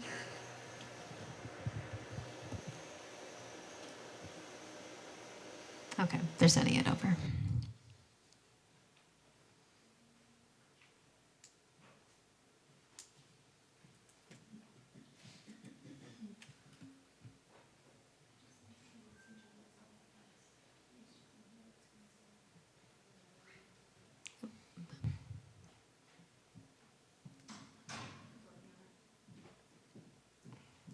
Thank you. I just have a general question. Yes. That I'm sure is going to be a really easy answer for y'all. I don't see very many, like, what am I trying to say? Like events being promoted very much in Kyle. So like every now and then I'll see them on Facebook kind of listed, and then, you know, you click interested or going or things like that. But I know that there are so many people in Kyle that would love to come to some of these events, but I just don't think like there's a way for them to access it, or I don't know. Is there something created for Kyle that people could just like get on an app and then they could see all the calendar of events and things like that? Am I just... No, you're good. I think real quick answer to that, there's different avenues that you can get updates from our Park and Rec department. We have an Instagram, we have Facebook. We also do, if you're signed up in the rec desk, you get a monthly newsletter. And then we have a quarterly Parks and Rec guide. So we had one for this past summer. And then we are going to, I think the winter one will come out this month or in November. So we have that one as well. And then we also have a weekly report, and that's for the general city. So every week, the city will produce this weekly report to talk about all the major highlights that's happened, like city government business for the past week. Or sometimes we use it as well to announce what's to come. I'm trying to think right now. Is there anything like maybe we could put like in the park, like a neat little board Kiosk. We that do. says, or I mean, maybe not, I don't know. I'm so old school. Okay. I'm like, put it on a board, a little chalkboard and fill it in. But I don't know, something that would be cute that would like when people would drive downtown, they're like, oh, there's a parade this weekend. Yeah, sometimes they do put banners out into the parks when it's like a big, it's market day, some events. There are a couple of parks that do have a little kiosk, so a bulletin board and a glass little house. So we do put up our flyers that are coming up for that month in there as well. I know Steeplechase has one, Lake Kyle has one. I'm trying to think if there's any other parks. I think Waterleaf and Greg Clark. Greg Clark Park. By Ash Pavilion. Yes, by the Ash Pavilion. That's right. I would love the conservation department classes and things to be promoted more, like all the classes, like my monthly organic gardening class, or Calvin, you know, he's doing all these really wonderful educational classes as well regularly, and same with John Davis. I feel like those things aren't being promoted as much. Yeah, and that's great feedback that we can talk internally and also talk with our communications department to see how we can share the wealth in the sense of like, hey, you know, we're hearing that it's not being received, that those events are happening. So those are good things to note. Thank you. Okay, finally. All right, so we're going to go through appointment of the Parks and Rec Board officers. Yes, it's about that time. We do this every October, or if someone vacates their position. So again, we'll just go through the history of it and the appointment. So just quick history about it. Again, all the city boards and committees have a board chair and a board vice chair. Ellen Ermis was elected as board vice chair a year ago, and then we did have Daisy Santos as our board chair, but she left the board in May, and we just kind of, because we knew we were going to have new people come on, we just thought it'd be best to wait until October to just do it all at once to re-elect a board and vice chair. And essentially, the board chair serves as the lead for our board, just to make sure we're on agenda. For our team, we meet with that person monthly just to go through the meeting items that we're going to go over for that month and to see if there's any ones to add for the following month as well. And then the board vice chair steps in for the board chair. Again, thank you, board vice chair Ellen. You've been, carrying the torch for the board chair for a while now. All right. And of course, we recommend to make the appointment. So this is really a time for y'all to discuss, talk about who you think would do well, and advocating doing well in the community, but also advocating for the people on the board to speak up and encourage input when we're having our board meetings. There you go. I will let you go through that. Well, welcome to the new members. And Julia Fishback has been on this committee the longest. And if she would accept the nomination, I would like to nominate her for board chair. Okay. Any more discussion? Well, that was quick. That was great. More discussion? I'm happy to accept if y'all are okay with that. I'm happy to second that nomination. Okay. All those in favor, say aye. Aye. Aye. All that oppose? 0. You oppose yourself. No, I was saying no, like that. Okay, so we now have a board chair, Julia Fishback. Yay. Okay. Thanks, y'all. And now for board vice chair. Again, up for discussion or someone makes a motion. I think she's doing an awesome job. I'm just gonna vote for her. I agree. I think I would accept and stay in as vice chair. Okay. Thank you. Someone can make a motion? I'll second that and Oh, who was the first motion? Was it, I guess, Ryan? Okay. Ryan was the first motion, and Erica, second motion. All those in favor, say aye. Aye. All that oppose? Okay, 0. Then Ellen, you are board vice chair. All right.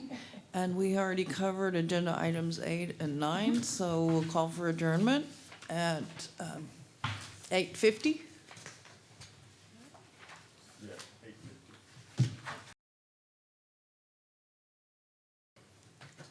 I'll make a motion to adjourn. Second. All in favor? Aye. Aye.